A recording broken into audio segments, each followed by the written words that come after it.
Chapter 979. Dizong of Goguryu's expression changed drastically because he saw a strange phenomenon on Tang Zheng's face. Black lines snaked up from his neck like little earthworms. They crawled all the way to his cheeks and to the top of his head, making his face look somewhat sinister. This is the ruthless aura of the Lord of the Underworld's power. Dizong of Goguryu's fiery golden eyes immediately recognized it. Tang Zheng absorbed the Lord of the Underworld's power. Not only did he absorb the essence, but he also absorbed the dregs. The Lord of the Underworld lost his nature because he was infected by the ruthless aura of the Yin Qi in the 18 levels of hell.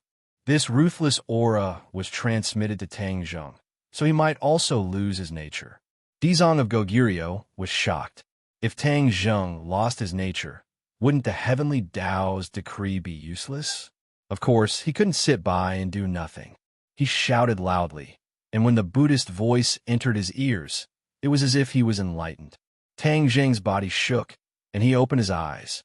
His eyes flickered with a black aura. Obviously, he was already affected. Tang Zheng, listen to me carefully. You absorbed the Lord of the Underworld's power, and you also took the dregs. If you don't control them, you will lose your nature and become a person like the Lord of the Underworld, who willfully kills the innocent. I will now teach you the Ksitigarbha Sutra. The Ksitigarbha Sutra can suppress this ruthless aura, Dizong of Goguryo said in a deep voice. The Ksitigarbha Sutra. Tang Zheng was shocked. His current situation was indeed not good.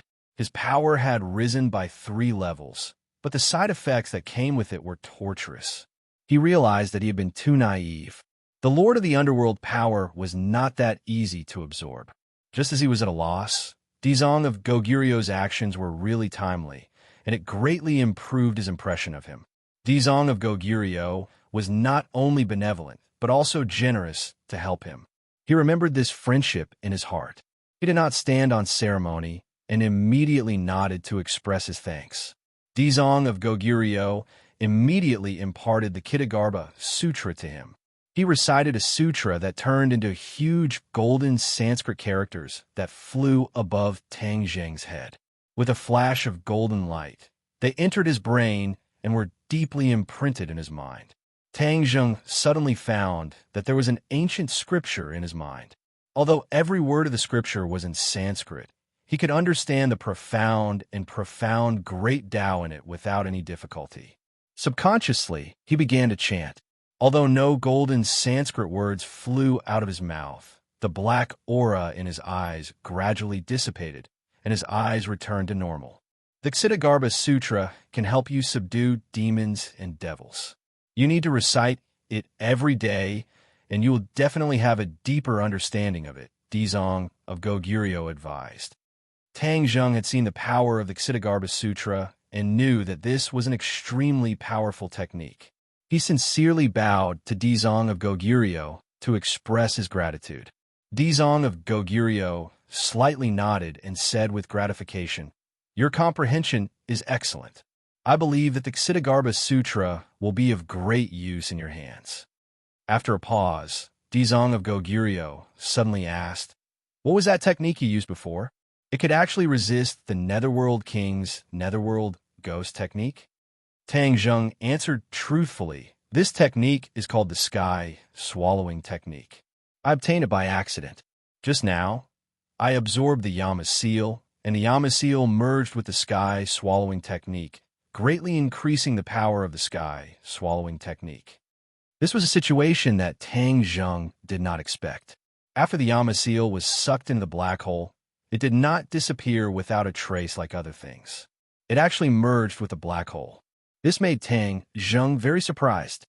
It was precisely because of this that his Sky Swallowing Technique actually leaped, crossing the soul-devouring stage and entering the mountain-moving realm. The so-called mountain-moving realm meant that the Sky Swallowing Technique was enough to move a large mountain. The attraction of the Sky Swallowing Technique had increased by many times. However, this power was too great. He had no way to test it and really move a large mountain. Dizong of Goguryo nodded and said, "This is your opportunity. The Yama Seal is the keepsake of the great Yama Kings. It is also very important to the ghost realm. Your sky swallowing technique merged with the Yama seal. Perhaps there will be unexpected changes in the future. Unexpected changes? Tang Jing opened his eyes wide.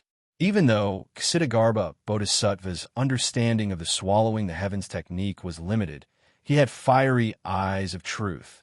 Tang Jinghao did not doubt his judgment, so when he heard these words, his curiosity was piqued. As for what changes it will be, you will have to slowly experience it yourself in the future. However, I still have a question that has been lingering in my heart. If I don't ask, I will not be able to let it go. Dizong of Goguryeo said again. What doubt? You are clearly a living person. How can you appear in the ghost realm safe and sound and not be affected by the Yin-Chi? The Ksitigarbha Bodhisattva was probably not the only one who had this question. Song Jiangwang and even the Netherworld King, who had vanished in a thin air, also had this question because this was too illogical. Because I have the nine-yang saint body. I'm not affected by the Yin-Chi. Tang Zheng still did not hide it. He had a natural trust in Dizong of Goguryeo. He felt that the other party would not harm him. This kind of trust was mysterious, and he could not explain it in a short period of time. Nanyang saint body? Dizong of Goguryeo softly muttered these 4 words. I once inadvertently heard of this body. It seems to be a very rare body in the human world. I never thought that I would be able to see it with my own eyes. It is fortunate. After all, the ghost realm and the human world were separated by yin and yang. The human world did not know much about the ghost realm, and the ghost realm knew very little about the human world. Very few people in the human world had heard of the nine-yang saint body. Dizong of Goguryeo had actually heard of this body. This was enough to show that he was very knowledgeable. Perhaps this is the reason why the heavens chose you. You are a 1 in a million candidate. Other than you, no one else can come to the ghost realm. It is even more impossible for them to do such an earth-shattering feat. Dizong of Goguryeo sincerely praised. Hearing this, Tang Zheng could not help but blush with shame. He quickly said that he was ashamed. Don't be modest. If it was not for you, perhaps the situation would be completely different. In short, the ghost realm owes you a favor. Dizong of Goguryeo solemnly said. Tang Zheng's heart moved. Since the Dizong of Goguryeo owed him a favor, then could he discuss this mission with him? However, this mission was to protect the Tree of Life. Absorbing the ghost realm source of energy was a matter that harmed the ghost realm. He did not know how the Dizong of Goguryeo would react. However, when he recalled what he had said about karma, Tang Zheng felt a bit more confident. If it was really according to his karma, then wouldn't it be the ghost realm that took it from the human world? Returning it now was a matter of course. Dizong of Goguryeo faintly glanced at him. Seeing that he did not speak, he guessed his thoughts and said, I already have a general understanding of the purpose of your trip. You have done a favor for the ghost realm, so I will make the decision for you. Tang Zheng was ecstatic. He did not expect the Dizong of Goguryeo to be so broad-minded. But suddenly, the Dizong of Goguryeo changed the topic. You also need to understand that the ghost realm and the human world are 2 interdependent worlds. The annihilation and disappearance of one is a fatal blow to the other. So although the human world can be upgraded to a big world, it can't be drained and let the ghost realm cut off its vitality. Previously, Tang Zheng listened to the Dizong of Goguryeo's explanation and was enlightened. He understood the importance of the 2 worlds to each other. If the ghost realm disappeared completely, then the ghosts of human beings would have no place to go after death. They would become wandering ghosts in the human world, and there would be no new human reincarnation. In time, human beings would also perish. In the end, the human world could not escape the danger of extinction. Tang Zheng was not a ruthless person. After understanding the stakes, of course, he would not stubbornly want to absorb the source energy of the ghost realm. He nodded in understanding and solemnly promised, Dizong of Goguryeo, please rest assured. I am not an unreasonable person. As long as the human world is restored to a big world, then everything in the past will be forgotten. In fact, after witnessing the strength of Ksitigarbha Bodhisattva, he gradually understood the strength of the world of spirits and souls. If he persisted in his foolish ways and the two worlds fought each other, it was hard to say who would emerge victorious in the end. Since the Dizong of Goguryeo was willing to uphold justice, this was the most favorable situation for him. The Dizong of Goguryeo nodded with relief. I passed on the Ksitigarbha Sutra to you. Perhaps this is the true purpose of the will of the heavenly Tao. I have a premonition that you will go very far. Thank you for the compliment. For this sentence, Tang Zheng did not feel much. Who knew what would happen in the future? The key was to do everything in front of him well. Roar. Suddenly, a roar interrupted the conversation between the two. The Shura woke up again and was extremely violent. The Dizong of Goguryeo was not in a hurry to make a move. Instead, he said to Tang Zheng, I put the Vajra demon subduing ring on the Shura. You can recite the Ksitigarbha Sutra without any distractions. See what effect it has. Tang Zheng was quiet in his own world and did not see the scene where the Dizong of Goguryeo dealt with the Shura. Seeing the Shura was so violent and directly rushing towards him, he quickly restrained the panic in his heart. According to the Dizong of Goguryeo's words, he calmed himself down and recited the Ksitigarbha Sutra without any distractions. There were still no golden Sanskrit words flying out of his mouth, but a clear voice floated out and flew to the Shura's side. The Shura's movements suddenly froze, but he did not stop immediately. He only slowed down his pace. The Shura blade fell from the sky and slashed towards Tang Zheng's head. Tang Zheng saw the blade, but he still did not dodge. Since the Dizong of Goguryeo asked him to focus, then he could not be distracted and continue to recite the Ksitigarbha Sutra. The Shura's movements became slower and slower, but the Shura blade hanging above his head was still very scary. If it was someone else, they would have been scared and hurriedly dodged. However, Tang Zheng was as steady as a rock. This made the Dizong of Goguryeo secretly nod in his heart, secretly praising Tang Zheng's courage. He actually believed his words without any doubt. At that time, the Dizong of Goguryeo was even more fond of Tang Zheng, feeling that he was his fated person. If it were not for him, he was afraid that he would not have become a Buddha so quickly, and the crisis in the world of spirits and souls would not have been solved so smoothly. The Shura blade stopped, almost touching Tang Zheng's hair. Chapter 980. Tang Zheng's eyes lit up. He raised his head and stared at the Shura, who had calmed down. He was surprised. The Ksitigarbha Sutra actually had such a miraculous effect. Comma. Dizong of Goguryeo looked at him approvingly and explained, the Ksitigarbha Sutra and the Vajra demon subduing ring complement each other. When their effects are superimposed, they can play a huge role in suppressing the Shura and calming him down. Tang Zheng secretly nodded and stared at the Shura, who was close at hand. The Shura was no different from an ordinary person. However, instead of eyeballs, there were two balls of lightning in his eyes. They were as black as ink and kept jumping.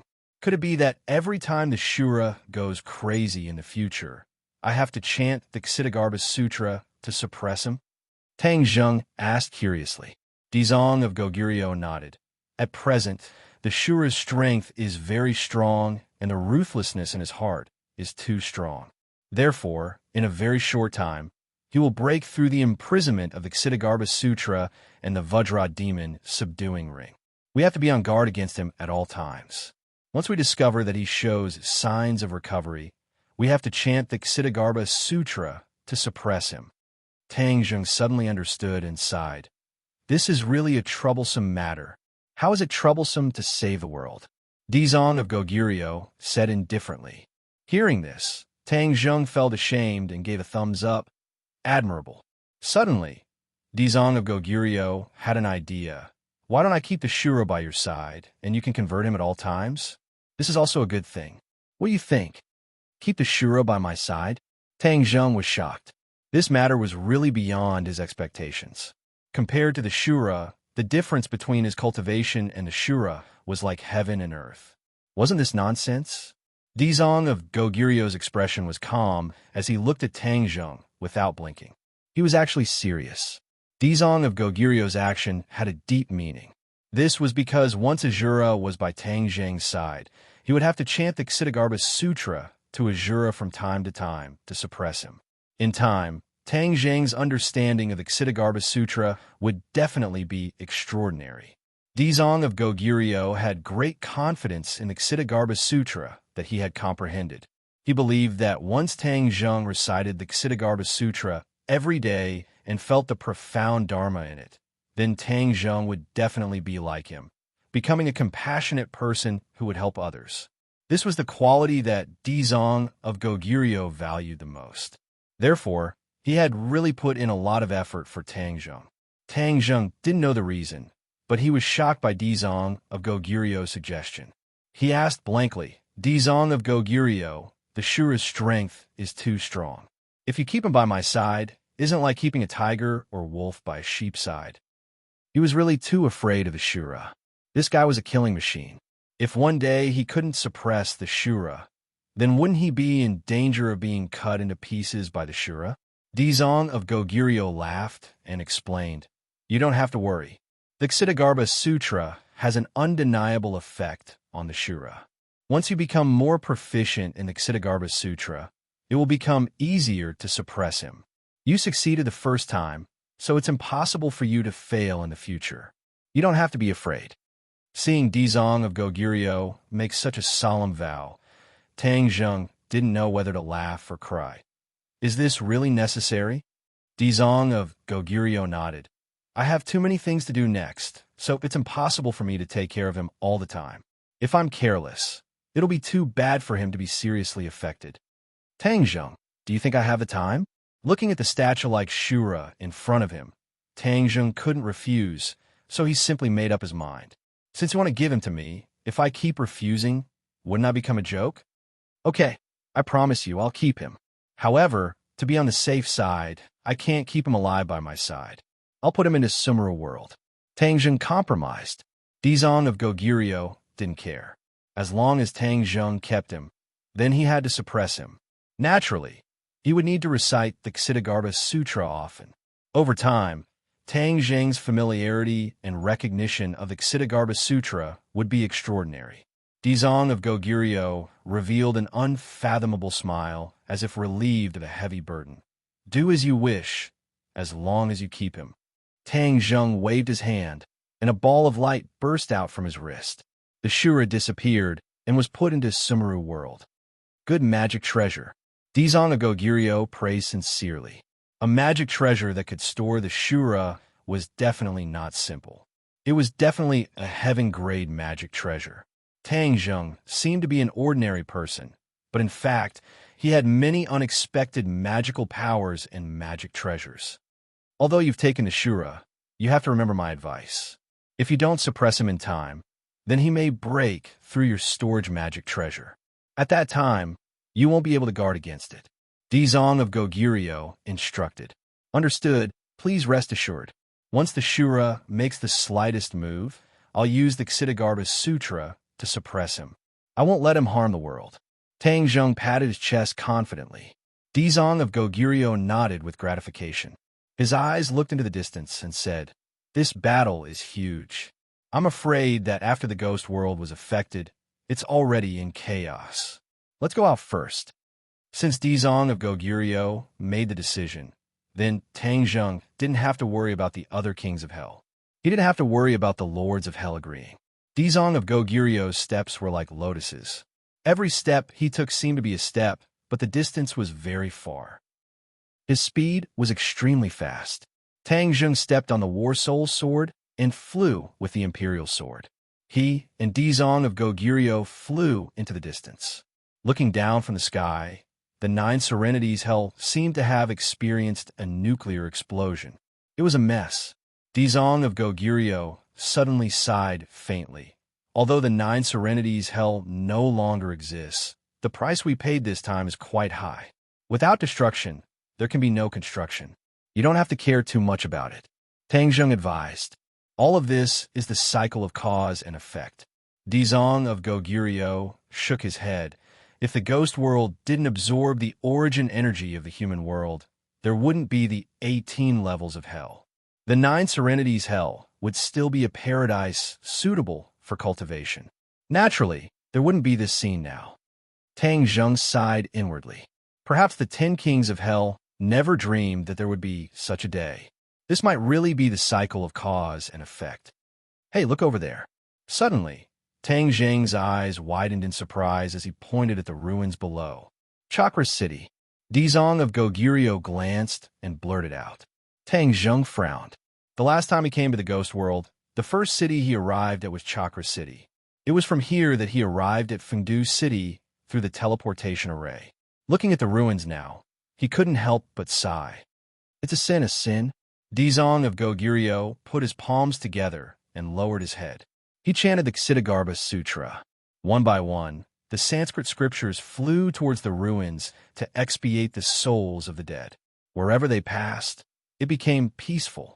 Countless souls were sacrificed in Chakra City. All of this was indirectly related to Dizong of Goguryeo. One could imagine how heavy his heart was.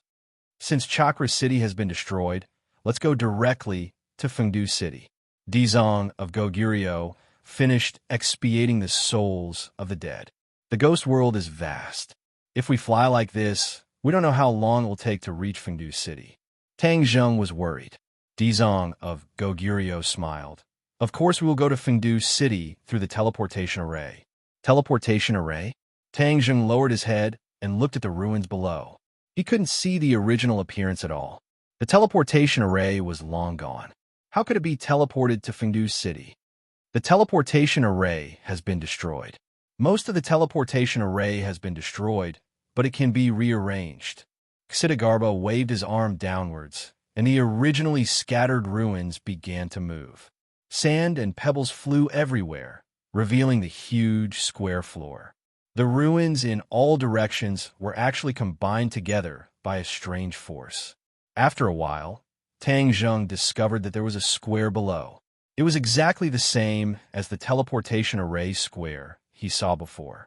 The ruins were gone. Realization dawned upon him, and he realized that he had been too foolish to have thought of this. However, when he saw this teleportation array, he became excited. If he knew this kind of teleportation array, he could easily come and go as he wished if he could set up a teleportation array between the mainland and the island in the future. Wouldn't that solve many of his problems? The family was happy and harmonious. This was definitely a good thing for his grandfather. At this point, he no longer cared about being reserved and asked directly, Dizong of Goguryeo, may I ask if you can teach me the method of setting up the teleportation array? Of course, this is not a difficult spell. With your talent, you can learn it in a short time. Dizong of Goguryeo explained the various methods of setting up the teleportation array to Tang Zheng. Tang Zheng memorized each and every one of them and compared them to the teleportation array below. Soon, he understood most of it. Let's go. Dizong of Goguryeo activated the teleportation array. With a flash of light, he disappeared. After they disappeared, the Chakravarti king flew over from afar. He was stunned and muttered to himself. Dizong of Goguryeo has left the 9 serenities hell and reappeared in the world of spirits and souls. He subconsciously recalled Dizong of Goguryeo's demeanor and methods. To his despair, he realized that Dizong of Goguryeo's skills had improved by leaps and bounds. The world of spirits and souls will no longer have peace. I'm now a loner.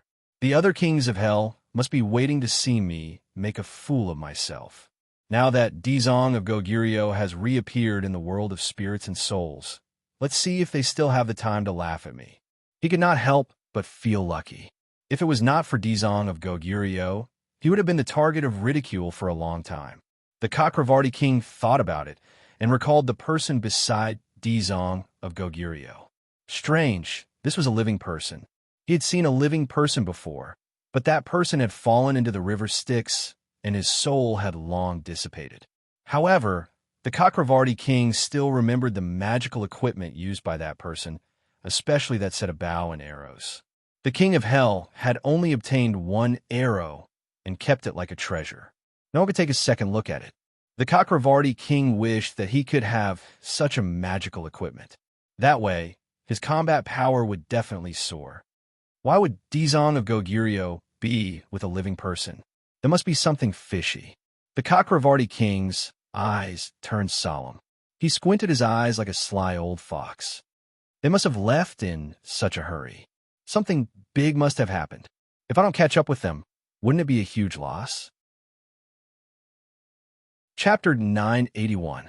In Fengdu City, the teleportation array suddenly lit up. With a flash, two figures appeared out of thin air. Tang Zheng and Dizong of Goguryeo, the two of them, did not disguise themselves. When they appeared, they immediately attracted the attention of the surrounding ghost messengers. They shouted, "Who are you?" Tang Zheng's life force was too strong. They were attracted by him at first glance. Dizong of Goguryeo's aura was even more unforgettable. In short, this combination was too eye-catching. They were immediately surrounded by a large number of ghost messengers. The two of them did not take their hostility seriously. Dizong of Goguryeo said casually, "Take me to see King Yama." "How dare you? Is King Yama someone you can meet just because you want to?" The ghost messengers shouted. They did not know Dizong of Goguryeo. Dizong of Goguryeo was not angry. He looked at Tang Zheng and said calmly, "Let's go there ourselves." "Okay." Tang Zheng nodded and agreed. He and Dizong of Goguryeo walked out. "Stop!" The ghost messengers shouted angrily. But to the two of them, these angry shouts were like the crying of a baby. They were not threatening at all. A majestic force quietly spread out from Dizong of Goguryeo. The ghost messengers retreated to both sides like the tide. They watched as the two of them walked past them and strode toward King Yama's hall. In the blink of an eye, they disappeared. But it caused an uproar among the ghost messengers. The news of the intruders spread like wildfire. King Yama had just returned to his palace. Before he could sit down, he heard a subordinate report that there were intruders. He stood up in shock. This was too much. They actually dared to cause trouble in his territory. Did they not put him, the Lord of the Ghost Realm, in their eyes? However, he was also a little anxious. Who could the intruders be? Could it be guests from the 9 Serenities Hell? The 9 Serenities Hell erupted with such a huge battle. Who exactly was fighting whom? One question after another jumped around in the Yama King's heart, giving him a headache. All of a sudden, a commotion rang out from outside the palace. The Yama King's heart trembled. He understood that the intruders must have barged in. So many of his guards actually failed to stop them. Only after they barged into the palace did they cause such a huge commotion. From this, one could see how powerful these intruders were. He walked to the door and happened to meet 2 intruders. Instantly, their eyes met. King Yinluo's eyes narrowed as he exclaimed, "Dizong of Goguryeo, why are you here?" Dizong of Goguryeo clasped his hands together. "King Yinluo, we meet again after so many years. How did you leave the 9 Serenities Hell? Didn't you make a heavy oath?" Dizong of Goguryeo asked in shock. "Until hell is empty, I vow not to become a Buddha. Now that hell is empty, I naturally came out." "Hell is empty? How is that possible?" King Yinluo was very clear about the situation in the 9 Serenities Hell. There were as many vengeful spirits as there were hairs on an ox. How could they be completely converted so quickly? King Yinluo didn't believe it at all. He coldly snorted, "Dizong of Goguryeo, you went back on your words and violated the oath you made." Seeing King Yinluo being so aggressive, Tang Zheng couldn't help but interject, "King Yinluo, on what basis are you accusing Dizong of Goguryeo of going back on his words?" "Let me tell you, he is telling the truth. In the Ghost Realm, except for Dizong of Goguryeo and the other kings of hell, no one dared to speak to King Yinluo like this." King Yinluo raised his thick eyebrows and flew into a rage. "Who are you? How dare you shout in front of me?" "Huh?" Suddenly, King Yinluo saw Tang Zheng clearly and was shocked. "You are a human. How did another human come out of the Ghost Realm?" He had truly become a frightened bird. Back then, the human had caused him to lose a lot of face and caused a storm. That was why he had such a big reaction to the appearance of a living person in the Ghost Realm. "King Yinluo, don't you remember me? We meet again."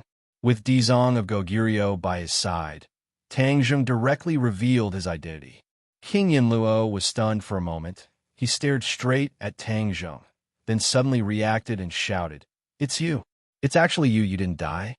How is this possible? You fell into the river Styx. How could you not die?" This time, King Yinluo was truly frightened because this had completely overturned his worldview. Even if he fell into the river Styx himself, he wouldn't be able to survive. This living person was actually able to escape from death. He could no longer find the words to describe it. "You know each other?" Dizong of Goguryeo asked curiously. "Not long ago, I met King Yinluo once.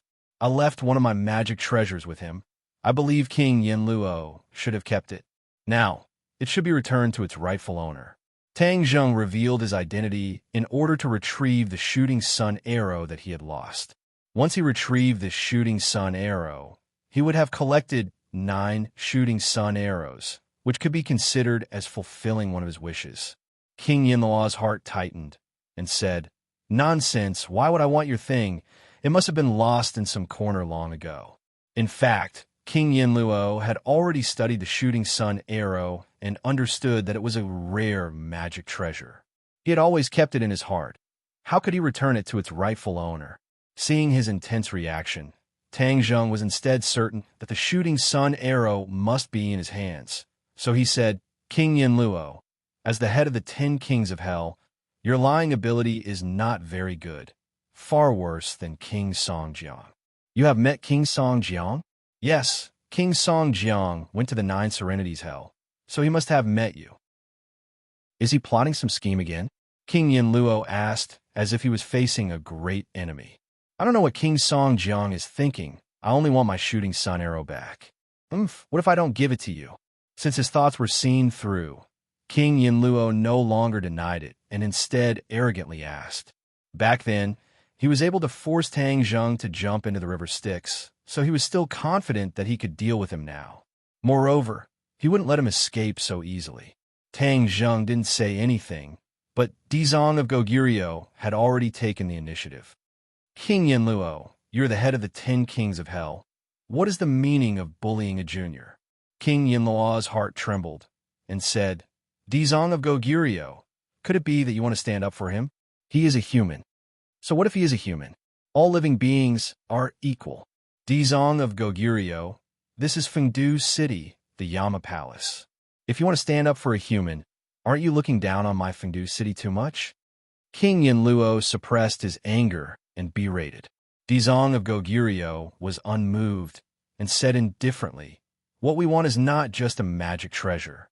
This time, we specially came to find you for the Tree of Life." "Tree of Life? You actually want to become enemies with the entire ghost realm for a human?" King Yinluo came to a realization and immediately flew into a rage. "The cycle of karma. What you took from the human world back then, it is time to return today." "Nonsense. There is no reason to return something that has fallen into my hands." "Is that so? Since that is the case, then we can only take it ourselves." Dizong of Goguryeo was very clear that Tang Zheng was not a match for King Yinluo, so he took the initiative to attack. The subduing devil staff flashed and struck towards King Yinluo. King Yinluo roared and took out the Yama seal. With a bang, King Yinluo flew back and crashed into the wall of the main hall, leaving a dent in the wall. "King Yinluo, don't be stubborn," Dizong of Goguryeo advised. King Yinluo's heart beat wildly. In these years, his strength had improved a lot, but he was not a match for the Dizong of Goguryeo. However, he was not prepared to admit defeat. With a roar, the Yama seal expanded and broke through the main hall. Like a mountain, it pressed towards the Dizong of Goguryeo. Dizong of Goguryeo shook his head. "Stubborn, you are asking for humiliation." The subduing devil staff lightly waved upwards and blocked the Yama seal. The mountain-like Yama seal could no longer descend. No matter how King Yinluo urged his strength, the Yama seal did not move at all. Instead, it flashed and quickly shrunk. King Yinluo turned pale with fright. He wanted to take back the Yama seal, but he found that a large hand had already grasped the Yama seal firmly in the palm of his hand. The Yama seal fell into the hands of the Dizong of Goguryeo. King Yinluo's eyes were about to split open, but there was nothing he could do.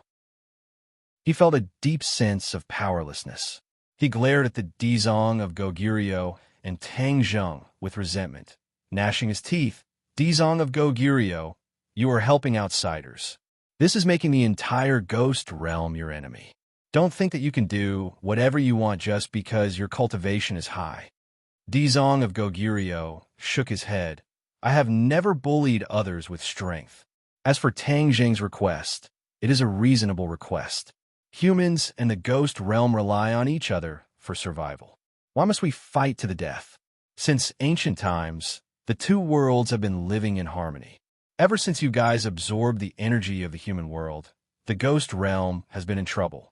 Even the 9 underworlds has been turned from a holy land of cultivation to hell. This is the punishment of the heavenly Tao. Don't you know? Don't talk about these nonsensical things. I will not be bewitched by you. King Yinluo stubbornly stretched his neck. Suddenly, his eyes lit up when he saw someone walking in from outside the palace. He was overjoyed and shouted, Chakravarti King, you are here. Let's work together to take down the Dizong of Goguryeo. We will make sure that this traitor of the ghost realm has no place to stay. Chakravarti King's expression was very ugly. He had seen the battle just now and knew that even if he joined forces, they might not be a match for the Dizong of Goguryeo. Moreover, if he did this, he would be paving the way for King Yinluo. There was no benefit for him. He had already become a loner. Even his city and people no longer existed. He could not help but feel disheartened. Seeing that Chakravarti King was indifferent, King Yinluo was furious. Chakravarti King, are you also going to collude with the Dizong of Goguryeo and betray the ghost realm? King Yinluo, you keep saying that you have betrayed the ghost realm. In fact, you are the sinner of the ghost realm. If you had not agreed to King Songjiang's idea to absorb the energy of the human world, this would not have happened. Put down the butcher's knife. Everything is over. Dizong of Goguryeo advised. Haha, put down the butcher's knife? Why should I put it down? Dizong of Goguryeo, even if I die, don't think that I will listen to you. King Yinluo laughed maniacally. Swoosh, swoosh, swoosh.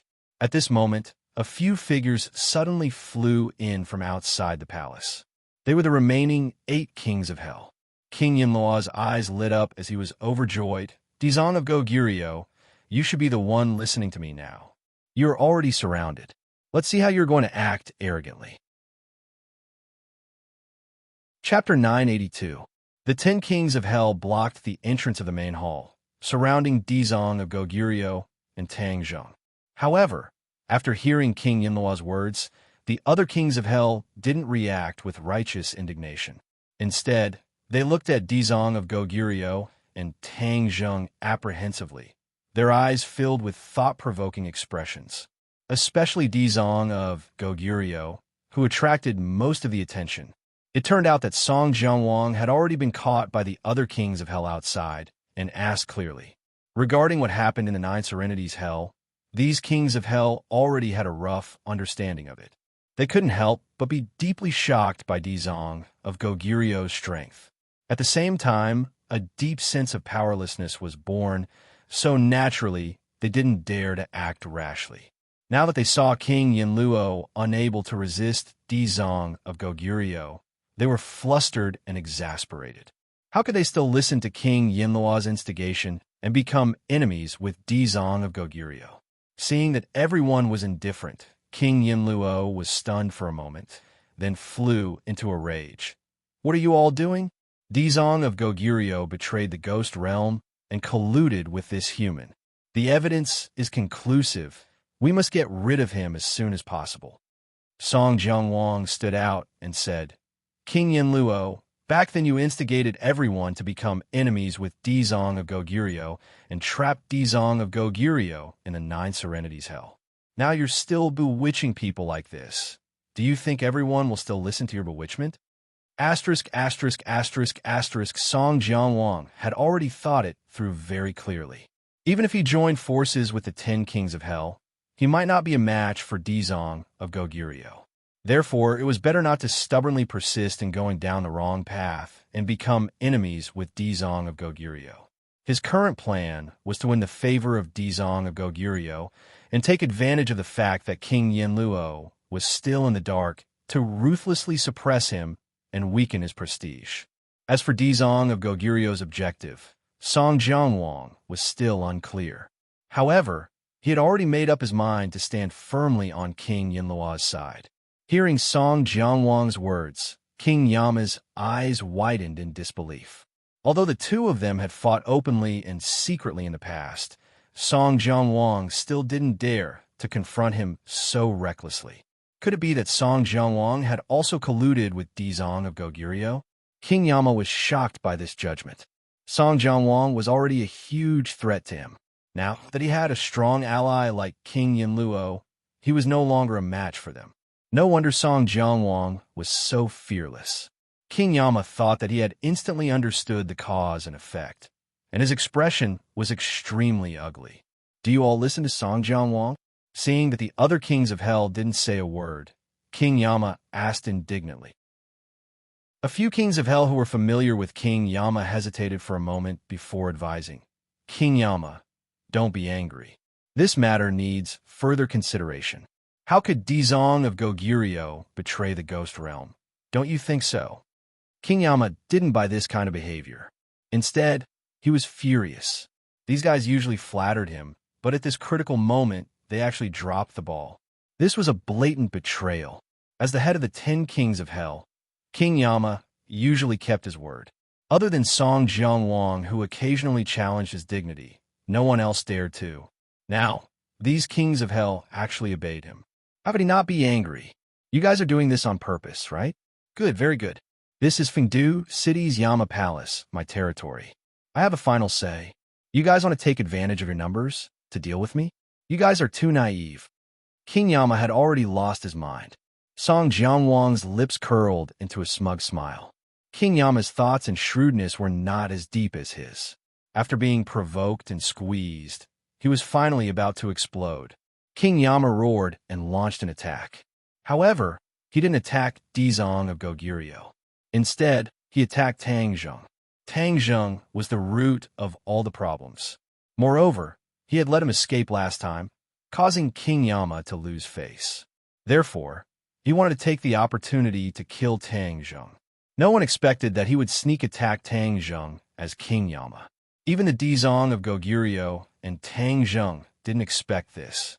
Seeing King Yama's attack in front of him, Tang Zheng finally reacted as if he had woken up from a dream. Looking at the opponent's attack that was sure to succeed, Tang Zheng understood that with his strength, if he fought against it, only death would await him. Most likely, even the Dizong of Goguryeo wouldn't be able to save him. However, he didn't sit still and wait for death.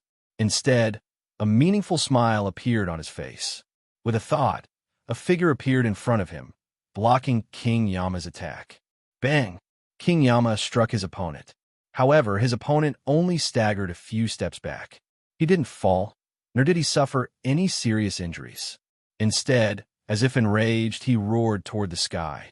A large saber descended from the sky, fiercely slashing towards King Yama. This disruptor was naturally the Azura. Tang Zheng knew that he wouldn't be able to block King Yama's attack.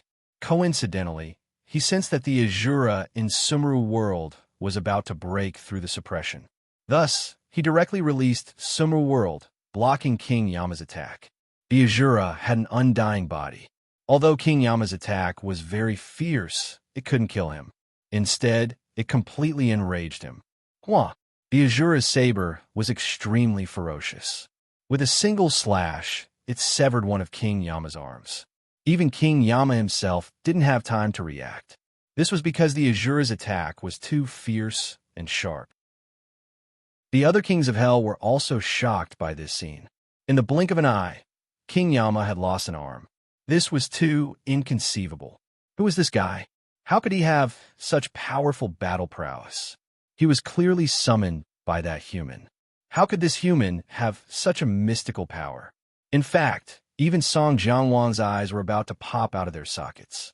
This was because when he left, the Netherworld King hadn't summoned the Azura yet. Thus, he didn't recognize the Azura. However, when he saw the Azura's attack, just now, Song Jianwang already knew how powerful it was. More importantly, where did Tang Zheng find such a powerful ally?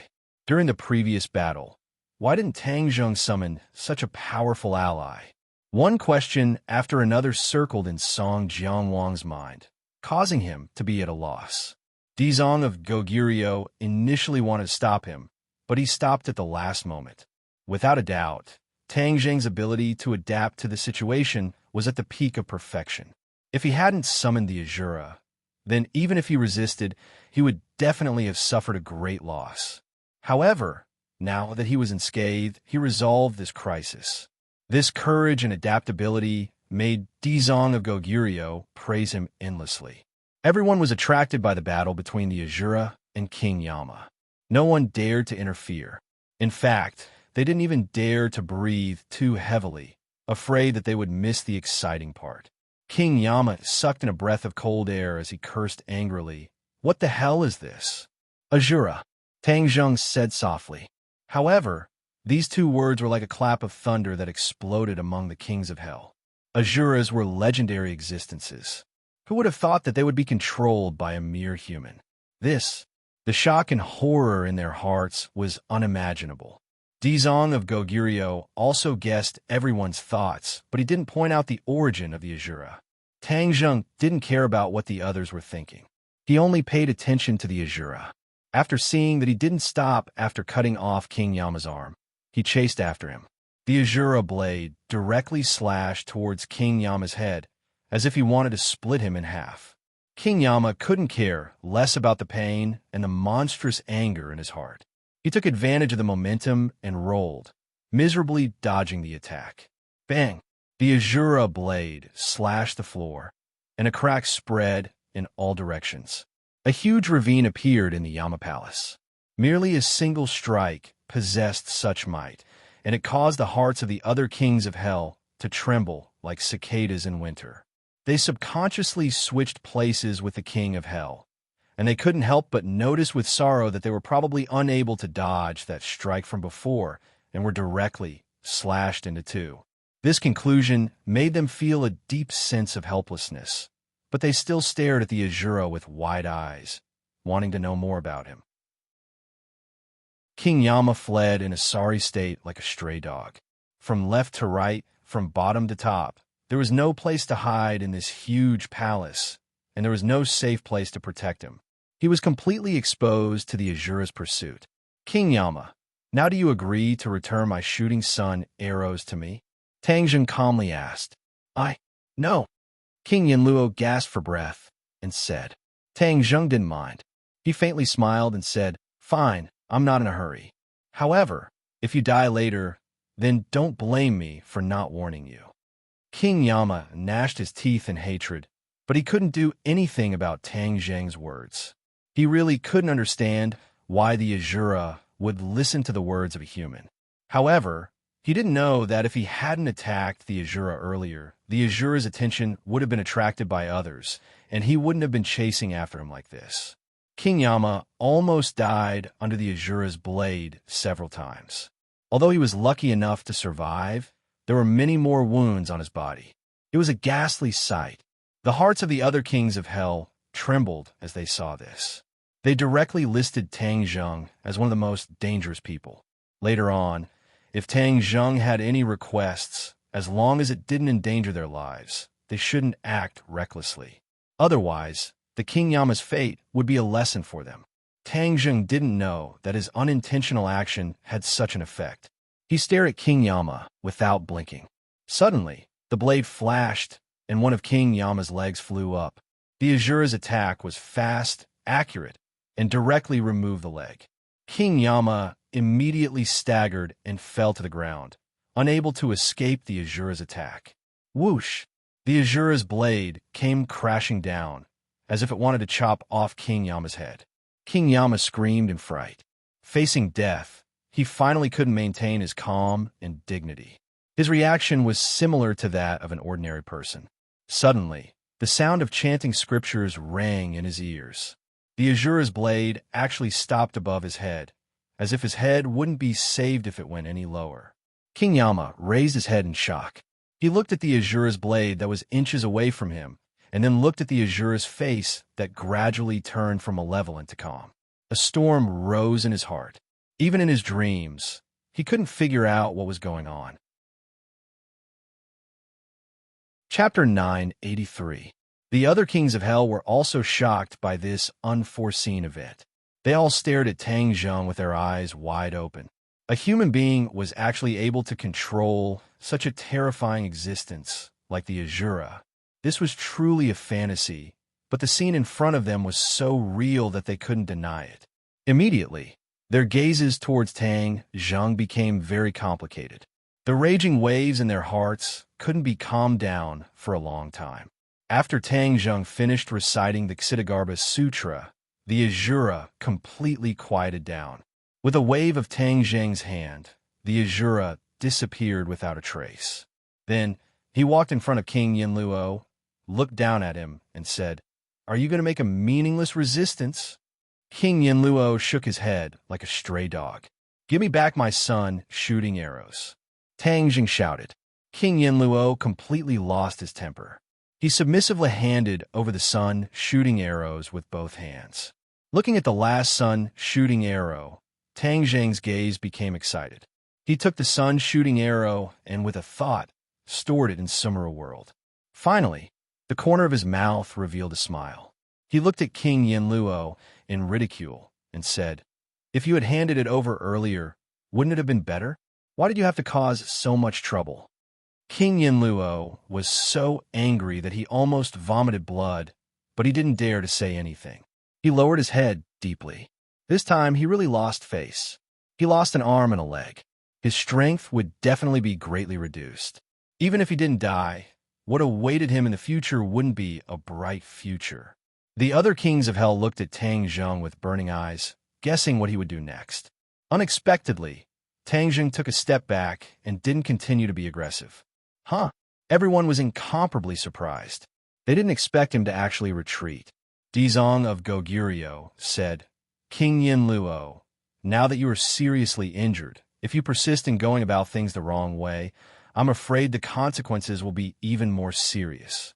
King Yinluo had already completely lost his fighting spirit. He understood that the ghost realm was probably going to change. He weakly said, "Dizong of Goguryeo, whatever you say, it will be so." Dizong of Goguryeo slightly nodded. "All right, then I announce that the battle between the human world and the ghost realm will end here." From then on, the two realms were at peace. As for the matter of the Tree of Life absorbing the source energy of the ghost realm, this is something that the ghost realm did to the humans many years ago. Now, it is the cycle of cause and effect, so you don't have to worry too much about it. The human world will return to the big world, and our ghost realm will not perish because of becoming a small world. This is the promise that I, Dizong of Goguryeo, give to everyone. None of the other Yama kings were convinced by Qin Ye's decisiveness, but there was nothing they could do to refute him.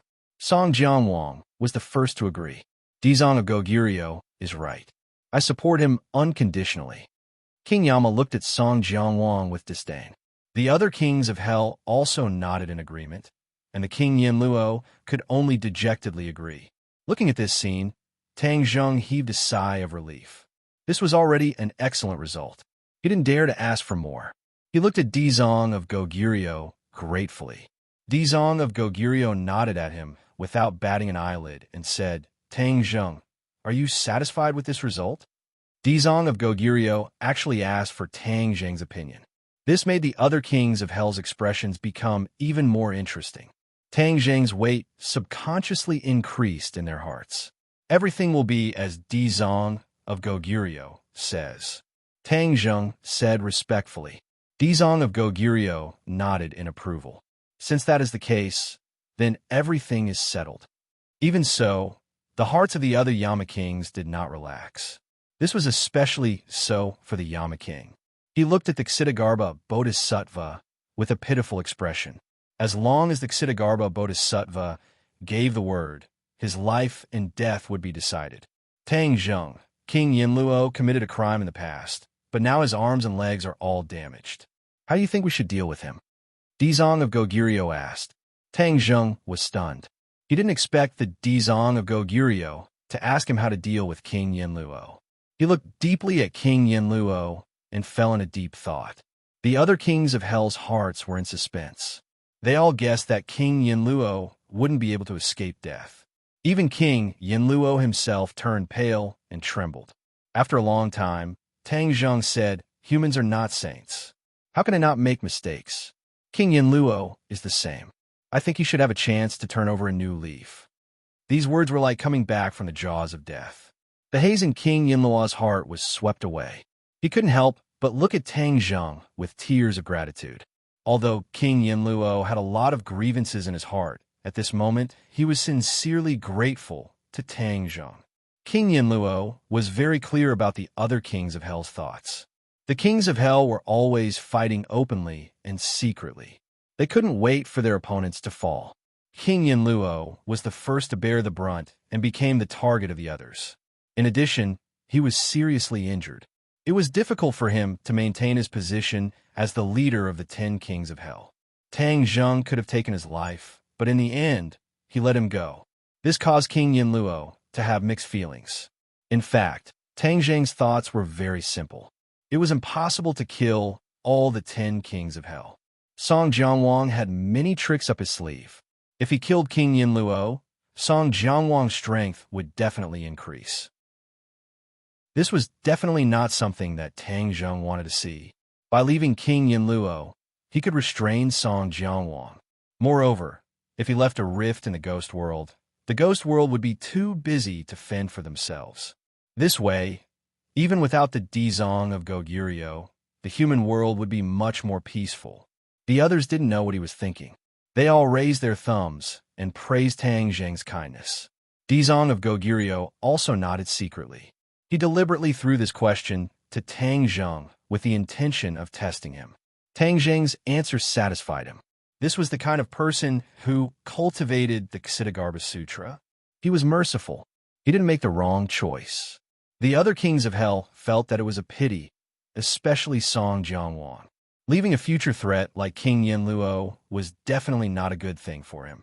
Why was this person so soft-hearted? He actually didn't kill King Yinluo directly. However, Song Jianwang didn't dare to say these thoughts. He could only sigh secretly and secretly plan in his heart. King Yinluo's strength was bound to plummet. He should seize this once-in-a-lifetime opportunity and sit on the throne of the 10 kings of Hell. King Yinluo felt as if he had been pardoned. He said gratefully, "Thank you for not killing me. I was blinded by all the things in the past. I will definitely turn over a new leaf in the future."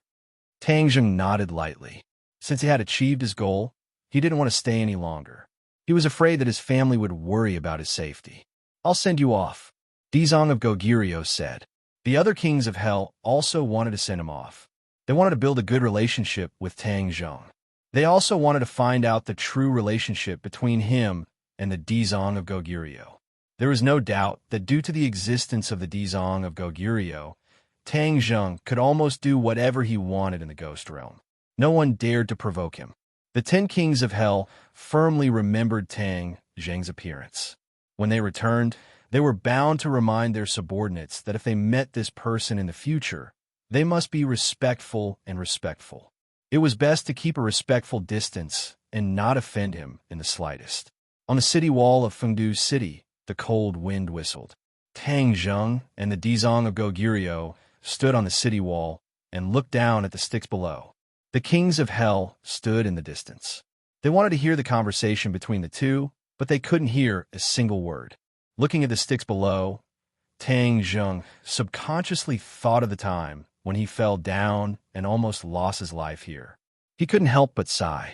The Styx River is a fierce river for both ghosts and humans. Fengdu City was built on the banks of the Styx River. King Yama really has absolute courage and boldness. Dizong of Goguryeo said to himself, not without appreciation. Tang Zheng nodded secretly and said, "Just now, I acted on my own initiative and let King Yama live. I wonder what advice Dizong of Goguryeo has for me." Dizong of Goguryeo laughed loudly. "You did well. Everyone makes mistakes. This saying of the human world is also applicable to the ghost realm. Back then, King Yama did make a mistake, but he also contributed to the ghost realm all these years. Moreover, if King Yama dies, the ghost realm will be in chaos. This is not a scene I want to see. Dizong of Goguryeo had deep feelings for the ghost realm, so these words came from the bottom of his heart. Tang Zheng understood and secretly rejoiced at the wisdom of his choice. If he had stubbornly declared that King Yama was sentenced to death, then he would have offended Ksitigarbha Bodhisattva. Now that Dizong of Goguryeo was his most powerful helper in the ghost realm, he couldn't afford to offend him. Moreover, Dizong of Goguryeo had done him a favor. If it wasn't for Dizong of Goguryeo, his trip wouldn't have been so smooth. Even if he had painstakingly found out about the 10 Kings of Hell's plan for the Tree of Life, it was only treating the symptoms but not the root cause. Only by dealing with it could the Tree of Life avoid a catastrophe. Now that Dizong of Goguryeo had made the final decision and directly cut off the 10 Kings of Hell's improper thoughts for the Tree of Life, he didn't have to worry about the safety of the Tree of Life. He only had to wait until the human world was upgraded to a big world and stop the corresponding array. Then everything would be fine. In the future, the ghost realm will be more prosperous when you control it. Tang Zheng said sincerely. A world with an absolute powerhouse leading, it could erupt with more power than the 10 Kings of Hell, who were in a state of disunity. Dizong of Goguryeo didn't seem to be happy. Instead, he sighed and said, "The situation in the ghost realm is very complicated. It's not as simple as you think." Back then, when he promoted equality for all living beings, he was opposed by all the kings of hell. Although his cultivation was high, he didn't become a Buddha after all, so he was restrained everywhere. He also understood how difficult it was to promote his own ideas. Even though his cultivation had improved to a higher level, and he had become a Buddha on the spot, he was not blindly optimistic. The 10 Kings of Hell didn't seem to dare to oppose him, but when it really touched their fundamental interests, they would never resign themselves to it. However, Ksitigarbha Bodhisattva was not discouraged. He was very persistent in his beliefs. He turned his head and put away all the complicated thoughts. He said, "You don't have to worry about me. This is the path I chose. I will walk it with determination. I believe that one day, all living things in the ghost realm will be equal. It will be peaceful and peaceful. It will not be the foul world we are in now." Seeing his persistence, Tang Zheng nodded in admiration. "Then I look forward to the arrival of that day. I'll take my leave now. Welcome to the ghost realm when you have time. In this big ghost realm, I can only tell you a little heart-to-heart. In addition, you must recite the Ksitigarbha Sutra every day to suppress the Shura. You can't let him harm the human world." Dizong of Goguryeo reminded. Chapter 984. Tian Chanzi stood in front of the Tree of Life. Looking at the black vortex in the sky, he frowned and fell into deep thought. Now, he had once again activated the Universal 8 Wilderness Formation to protect the Tree of Life. Everything was back to normal. "Tang Zheng, you brat, you must come back. We are all waiting for you. Moreover, you have so many romantic debts. If something really happens to you, those female friends of yours will cry their eyes out." Tian Chanzi had been waiting here for many days. Because he was too worried about Tang Zheng, every day felt like a year. He was not in the mood to cultivate. He stared at the black vortex in the sky and the Tree of Life in a daze. Suddenly, his eyes changed. He stood up subconsciously and stared straight at the sky. The black vortex seems to be changing. He opened his eyes wide and found that the color of the vortex was fading little by little. Finally, it disappeared at a speed visible to the naked eye. "Holy sh*T! What's going on?" he exclaimed and almost jumped up. Suddenly, he had an idea. Could it be that the boy worked? The black whirlpool had indeed disappeared, leaving behind only the blue sky with a gentle breeze. Tian Chanzi was anxious. Like an ant on a hot pot, he paced around and muttered to himself, "I hope it worked. Is Tang Zheng okay?" He was more worried about Tang Zheng's safety. After all, even he, who was in the apotheosis realm, did not dare to enter the ghost realm. The danger of Tang Jing's trip could be imagined. He couldn't wait to go to the ghost realm to find out. Whoosh! Suddenly, there was a huge change in the airflow not far away, and a pitch-black ghost gate suddenly appeared. Tian Chanzi was shocked and immediately overjoyed. He exclaimed, "That boy must be back." He rushed over quickly and happened to see Tang Zheng swaggering out of the ghost gate. Tian Chanzi grabbed him, looked him up and down, and circled him. Seeing that he was really fine, he breathed a sigh of relief with lingering fear and said with emotion, "You are really lucky, kid. You're not hurt at all. How did you do it?" Looking at Tian Chanzi, Tang Zheng sincerely felt a sense of intimacy. He said with a smile, "Of course it's because I'm strong enough. Stop bragging. Do you think I don't know what you are capable of? Hurry up and tell me what happened. Why did you make that black vortex disappear?" Tian Chanzi urged impatiently. Tang Zheng looked up, and sure enough, he didn't see the black vortex. He smiled and asked, "Have you been very worried about me these past few days?" "I'm not worried about you. It's the women in your family who are worried about you." Tian Chanzi was very worried, but he refused to admit it. Tang Zheng smiled and didn't point it out. He told him the whole story of the trip to the ghost realm. Tian Chanzi was stunned and couldn't close his mouth for a long time. He exclaimed, "It turns out that there are so many secrets in the ghost realm, and you said that the Dizong of Goguryeo became a Buddha. His strength is too strong. It is said that he has reached the first stage of the Mahayana realm." The first stage of the Mahayana realm. Tian Chanzi's heart suddenly jumped. Even in the human world, there were many practitioners and strong people, but the masters of the Mahayana realm were absolutely rare. The Dizong of Goguryeo had such a powerful strength, which made Tian Chanzi feel powerless. "You are really a lucky star. If it weren't for you, the Dizong of Goguryeo would have attacked the human world. Even if the Empyrean Fairy and I were there, I'm afraid we may not be the opponent of the Dizong of Goguryeo." Tang Zheng shook his head. The Dizong of Goguryeo is a pacifist. He won't attack the human world indiscriminately. Moreover, the other kings of hell were suppressed this time because of the Dizong of Goguryeo. Yes, if I am lucky enough to meet him, I must thank him in person. Tian Chanzi sighed. If there are no major events in the Yin and Yang realms, the Dizong of Goguryeo will definitely not set foot in the human world. The opportunity to meet is not easy. Tian Chanzi smiled bitterly. "I just said it casually. Since the Tree of Life is no longer in danger and is protected by the array, let's go home together. I don't know how it is at home." "Okay." Of course, Tian Chanzi did not want to stay here alone, so he left with the Tang on his sword. However, they did not go straight to the capital. Instead, they went to the Li Palace first. The two descended from the sky and landed in the valley of the Li Palace. Whoosh!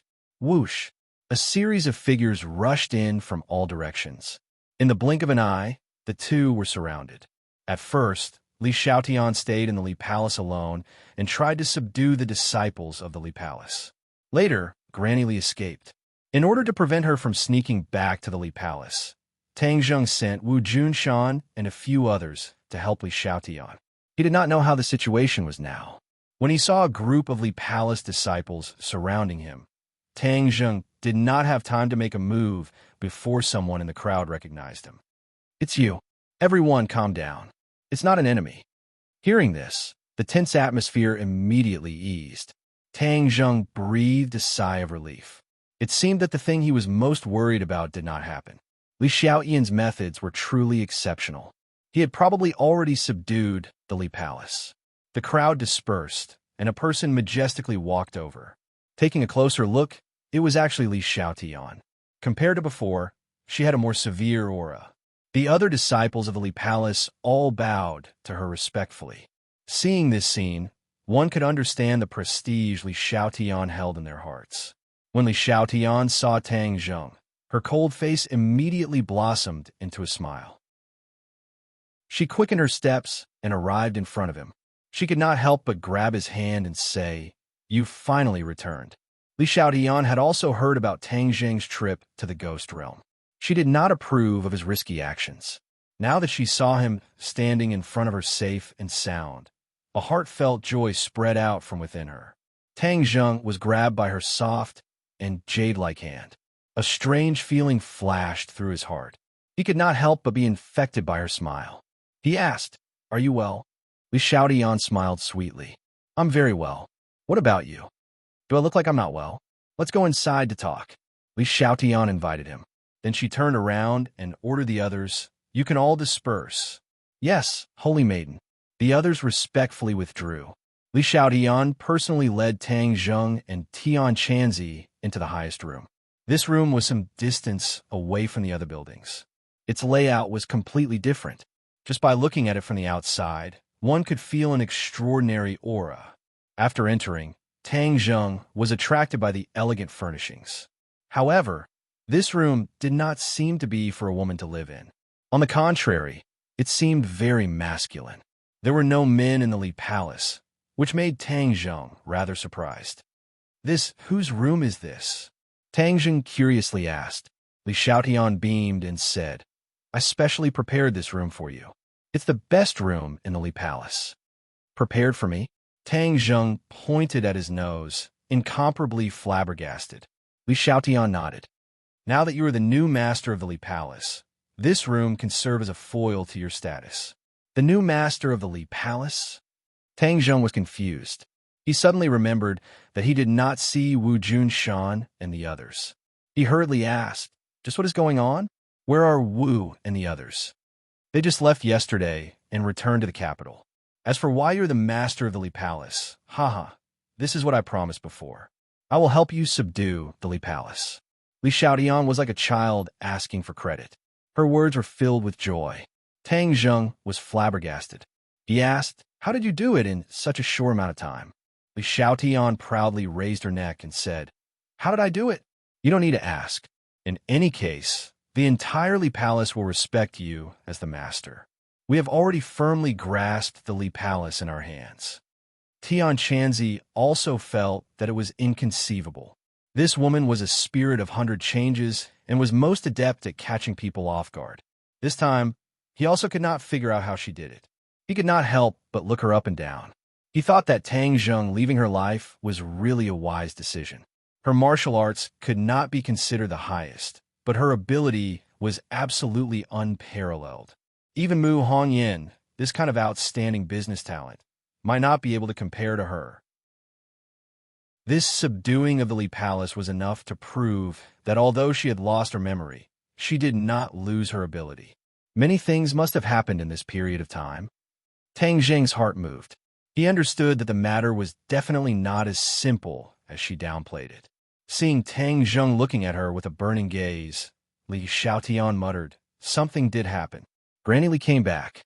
I almost died under her hands, but Wu and the others rushed back in time. In the end, Granny Li fled in a sorry state. When Li Xiaotian mentioned Granny Li, there was not the slightest fluctuation in her emotions. It was as if she was talking about a stranger, which made Tang Zheng feel a little strange. However, he also rejoiced. Fortunately, he had arranged for people to help Li Xiaotian. Otherwise, she would not have the chance to stand in front of him alive. Then, did the disciples of the Li Palace not react? Tang Zheng asked. Of course there was. Yingyu led a group of people in an attempt to counterattack. After failing, she led a few disciples of the Li Palace and escaped with Granny Li. However, I can guarantee that the remaining disciples of the Li Palace will wholeheartedly submit to you. Li Xiaotian said confidently. Yingyu resisted. Then, at that time, weren't you in danger? Li Xiaotian shook her head.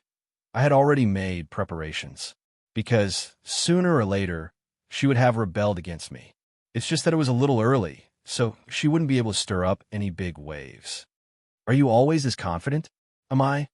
Li Xiaotian smiled sweetly. You didn't realize it yourself? Perhaps. First, take a look and see if you're satisfied with this room. If you're not satisfied, I will have people redecorate it. I am not that particular. Moreover, I am not a permanent resident of the Li Palace. Although you're not a permanent resident, you are still the master of the Li Palace. You must follow the rules. Li Xiaotian insisted. Seeing her insist that he was the new master of the Li Palace, Tang Zheng did not back down. The position of the Li Palace was very important. If he held it in his hands, it would be a great help.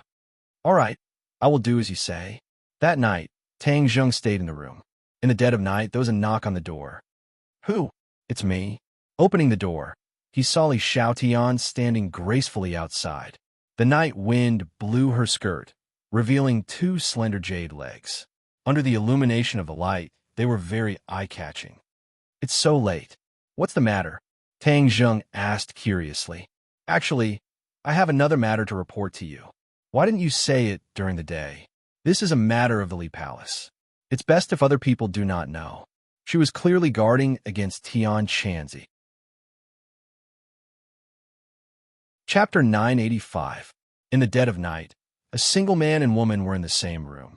The lamplight shone on Li Xiaotian's face, adding a hint of haziness and gentleness to it. Li Xiaotian had cultivated the art of seduction since she was a child, so she normally presented herself as a fierce person. Now that she was in front of Tang Zheng, she completely shed her fierce exterior and revealed a feminine charm that complemented her seduction technique. Naturally, her charm soared. However, Tang Zheng's interest was piqued by her words, so he didn't pay too much attention to her appearance. When I was organizing the Li Palace's intelligence network, I discovered that the disciples of the Li Palace are scattered all over the world. In particular, there are many disciples of the Li Palace in the families of high officials and nobles in the capital. The majority of the Li Palace's intelligence is gathered by them, Li Xiaotian solemnly said. Oh, Tang Zheng's eyes brightened. He had previously had this question in his mind. The Li Palace was known for its intelligence network, so where did their intelligence come from? Moreover, the Li Palace was filled with female disciples, so Tang Zheng couldn't figure it out no matter how much he thought about it. Seeing that Li Xiaotian had taken the initiative to mention this matter, he hurriedly asked, "What exactly is the situation?" Many of these disciples of the Li Palace are wives and lovers of high officials and nobles. The Li Palace's intelligence network is gathered from them, but this isn't the key point. It turns out that the Li Palace's connections are the key. These past few years, Granny Li has only allowed these disciples to gather intelligence. I believe this is a reckless waste of God's gifts. Li Xiaotian bluntly criticized. Reckless waste of God's gifts? Tang Zheng was slightly astonished. He didn't expect Li Xiaotian to so directly criticize Granny Li. Yes, these disciples are a huge resource that can play an even more important role. They can even influence the decisions of the upper echelons of the government. I heard that your relationship with the government isn't very good. We can definitely start from here and slowly eliminate the enmity the government has for you.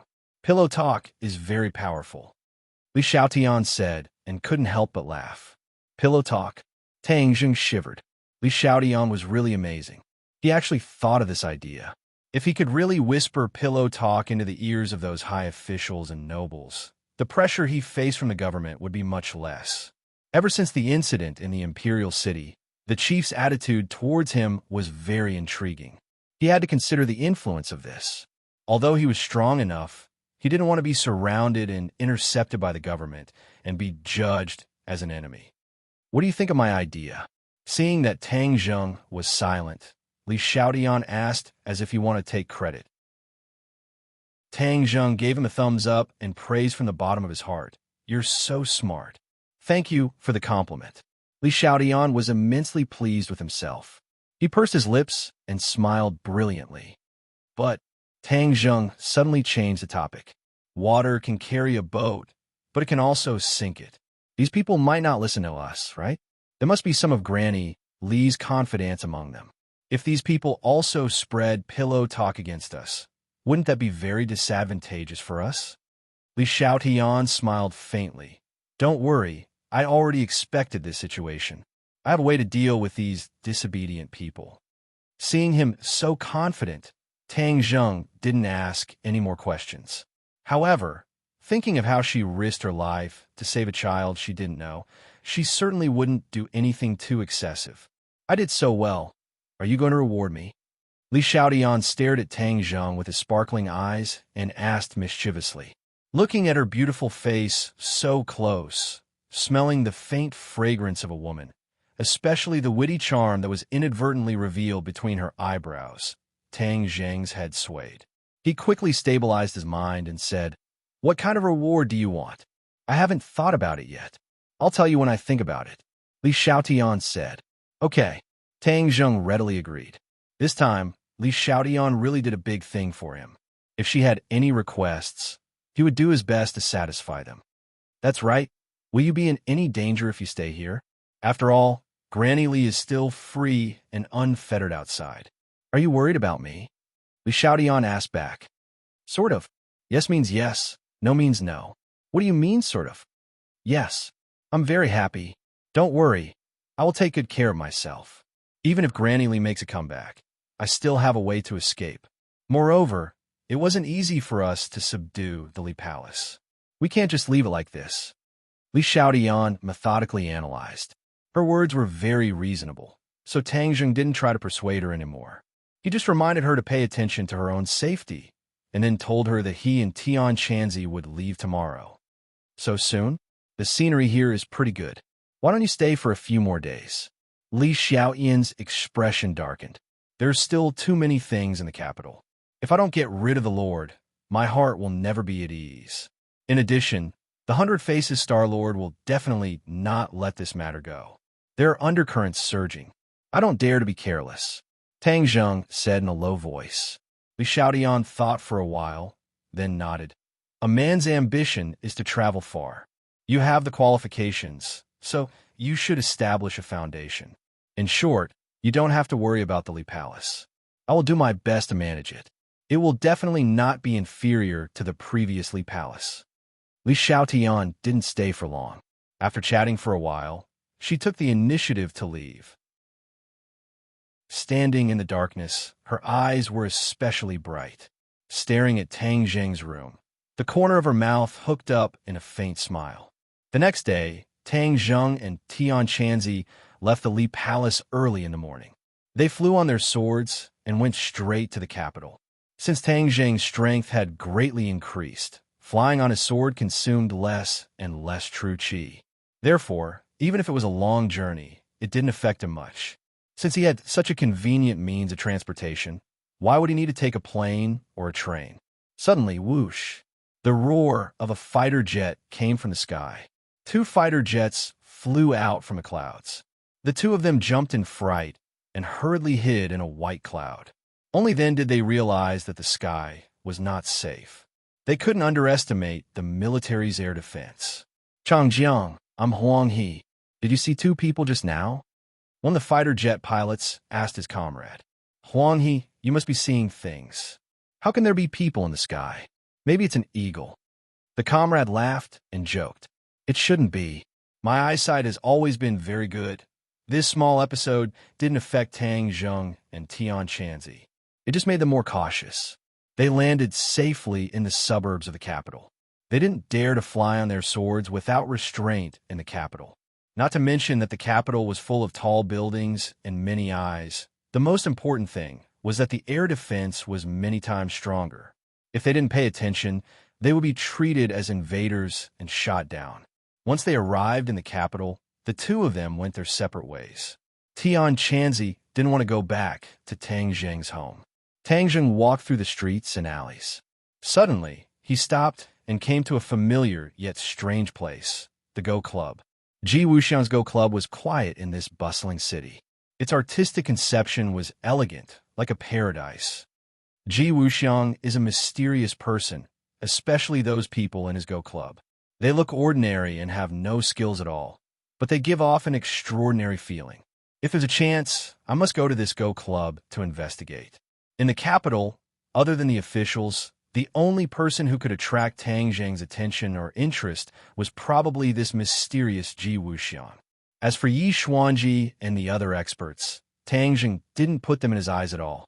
Not long after, he finally arrived at his door. Before he could get close to the door, a few figures jumped out. "Lord Envoy, you're back." So these people were the Witch Clan who were secretly protecting the villa? The Witch Clan loved and respected Tang Zheng from the bottom of their hearts. Therefore, seeing him was even more exciting than seeing a great beauty. Looking at the energetic young men, Tang Zheng patted their shoulders and said, "Thank you for your hard work." They shook their heads like rattles and said excitedly, "It's not hard at all. It's our honor to serve you, Lord Envoy." Creak. The door opened and a beautiful figure flew out. It was actually Linger. Linger was like a dancing fairy. With a tap of her toes, she jumped into Tang Zheng's embrace and called out sweetly, "Master, you're finally back. Linger's luck is really good. I just returned to the capital, and I actually saw you. Linger missed you so much." After parting ways in the south of Yunnan, Linger was busy with work and had no time to return to the capital. The two of them only talked on the phone occasionally, and this girl was reluctant to hang up every time. "Wow, Linger, you've grown taller again." Tang Zheng patted Linger's head and laughed. Linger's head was buried in Tang Zheng's chest. Hearing this, she raised her head and looked at him with her crystal-clear eyes, asking, "Really?" Of course, it means that Linger has grown up. Linger's mental age did not match her appearance at all, but she was growing up little by little. Looking at her cute appearance, Tang Zheng really felt like he was looking at a younger sister. Linger has grown up. Linger grabbed Tang Zheng's hand and rubbed it on her white and tender face as she said happily, "Why are you back in the capital?" "Linger is going to hold a concert." "Concert?" Tang Zheng was shocked. He didn't know much about Linger's work. He didn't expect that she was qualified to hold a concert. "I don't understand either, but anyway, Linger is very happy to be able to sing." Tang Zheng nodded. Linger had always loved singing. In the beginning, it was because she liked singing that she entered the entertainment industry. Now it seemed that her development was getting better and better. He said, "Then when you hold a concert, I'll also be a listener, okay?" "Really?" Linger's eyes immediately became round, black and bright. Seeing Tang Zheng nod his head, she jumped up in joy. "That's great. Linger is really happy." Wu Junshan, Lan Yu, and Wu also came out to welcome him. When the three of them saw Tang Zheng, they were extremely excited and almost ran over. Wu immediately threw himself into Tang Zheng's embrace and hugged him tightly, as if he was afraid that he would run away. He muttered to himself, "You're finally back. You're back." Tang Zheng also hugged her tightly, patted her back, and said, "I promised you that I would definitely come back." Chapter 986. Marshall reluctantly left Tang Zheng's embrace, but she still held onto his hand tightly. Under the watchful eyes of the crowd, she was unwilling to let go. Feeling her attachment, Tang Zheng felt a warm current flow through his heart. On the other side, Linger also tightly hugged one of his arms, as if he was hugging a woman on his left and right. The Witch Clan was not surprised. Instead, they felt that these women were truly honored to be able to obtain the emissary's affection. Wu Junshan and Lan Yu looked at their son with excitement and relief. During this period of time, Lan Yu had become much more haggard.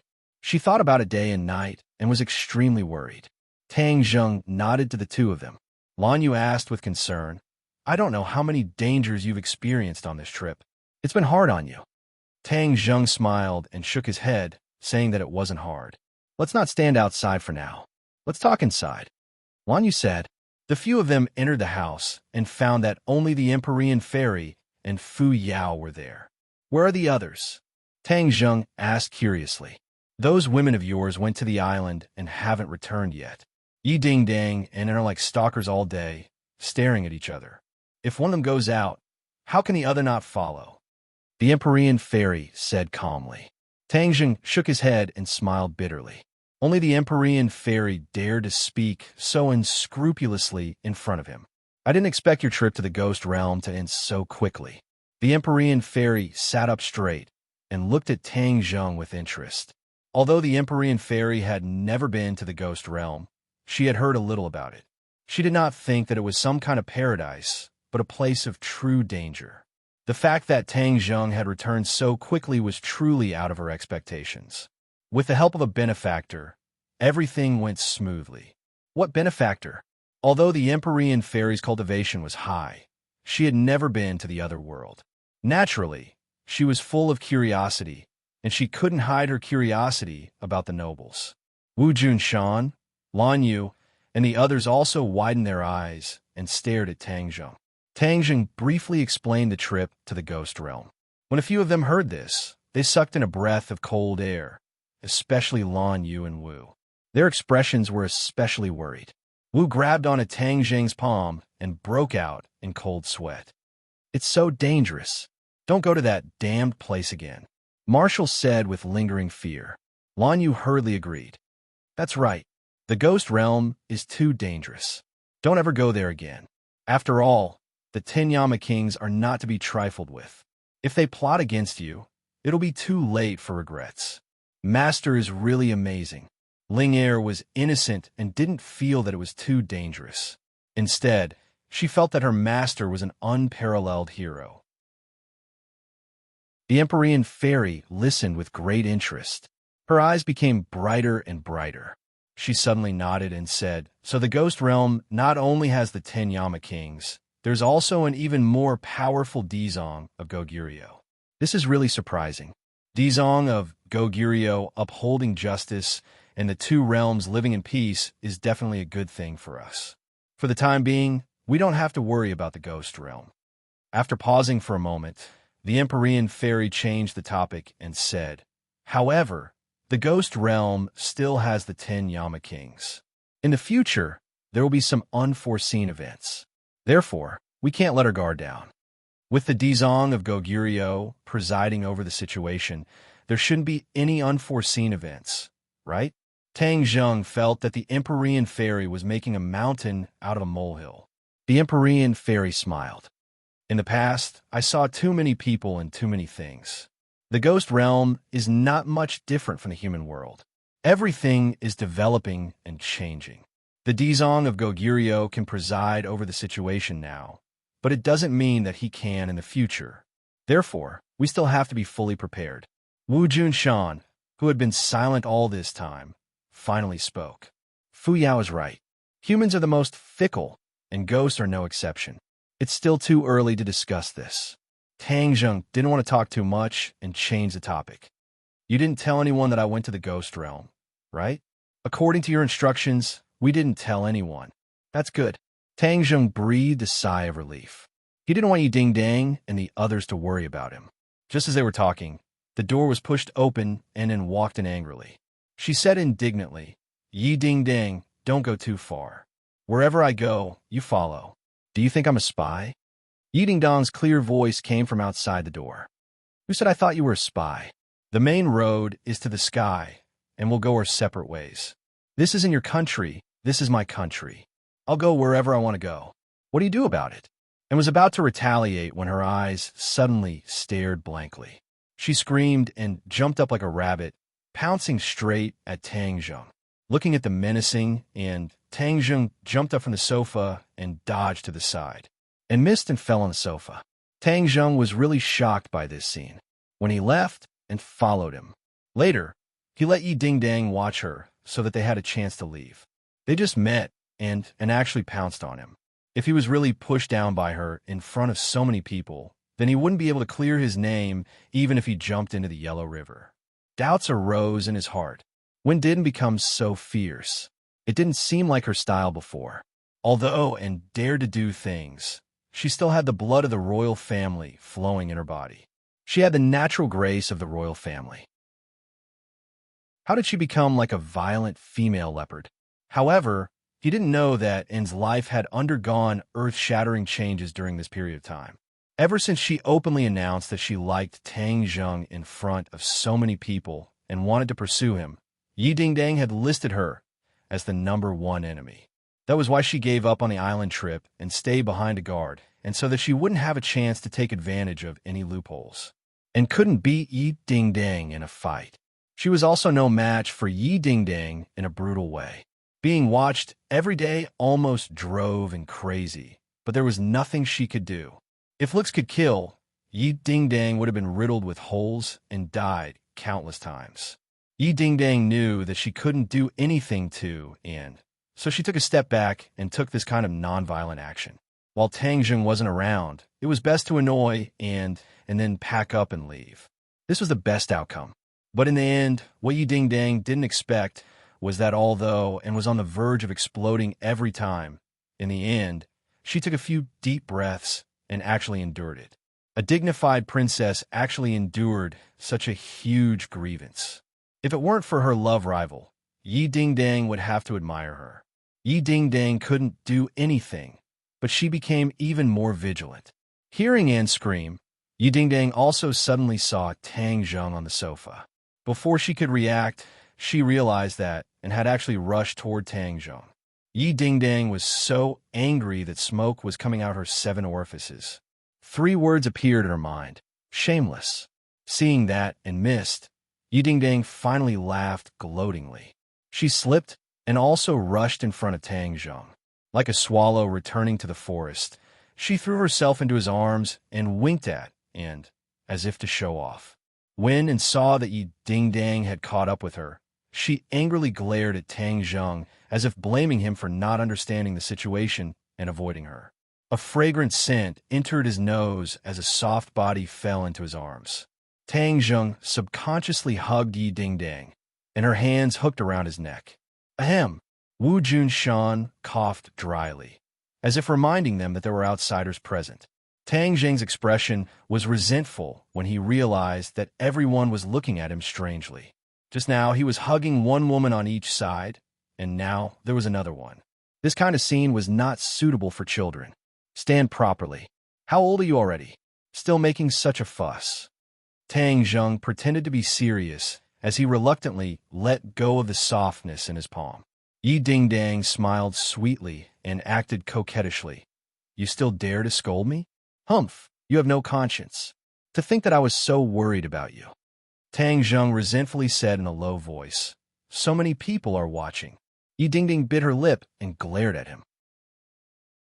She said in a voice as soft as a mosquito, I'll deal with you tonight. Tang Zheng's head shook. When he was in the ghost realm, his pure yang energy had exploded. If it weren't for luck, he would have exploded and died. Hearing Yi Dingdang's provocative words, his thoughts couldn't help but stir. His pure yang energy seemed to be restless again. Tang Zheng, you've been gone for so long. I miss you very much too. Seeing the two separated, and took the initiative to walk over. She stretched out her arms as if she wanted Tang Zheng to give her a big hug. Looking at Yi Dingdang's eyes that were about to spit fire, Tang Zheng didn't dare to enjoy this beauty's kindness. He acted as if he didn't see it and politely said, Thank you for Anne's concern. I'm too tired from the journey. I'll go back to my room to rest. You can continue chatting. The atmosphere in the living room was so strange that Tang Zheng didn't want to stay and attract the fire. He quickly slipped away and returned to his room. Yi Dingdang was like a general who had won a battle. She proudly glanced at, and as if to say that compared to her, she was still too young, and angrily stomped her foot and gritted her teeth. She refused to admit defeat and said, Let's wait and see. She walked back to her room in her high heels. Her room was next to Tang Zheng's. It was her act of moving her room that provoked the other women. They hated her blatant act of poaching, but because she was too open and honorable and also had the status of princess, the others couldn't do anything about it. Wu Junshan looked at this scene worriedly. He exchanged glances with his wife. The two tacitly walked to the side and whispered to each other. Tang Zheng's charm to attract girls is too great. This house is like a war all day long. It's not a good thing. As his mother, shouldn't you remind him? Wu Junshan said worriedly. How can I say something like this? Shouldn't you be the one saying it as his father?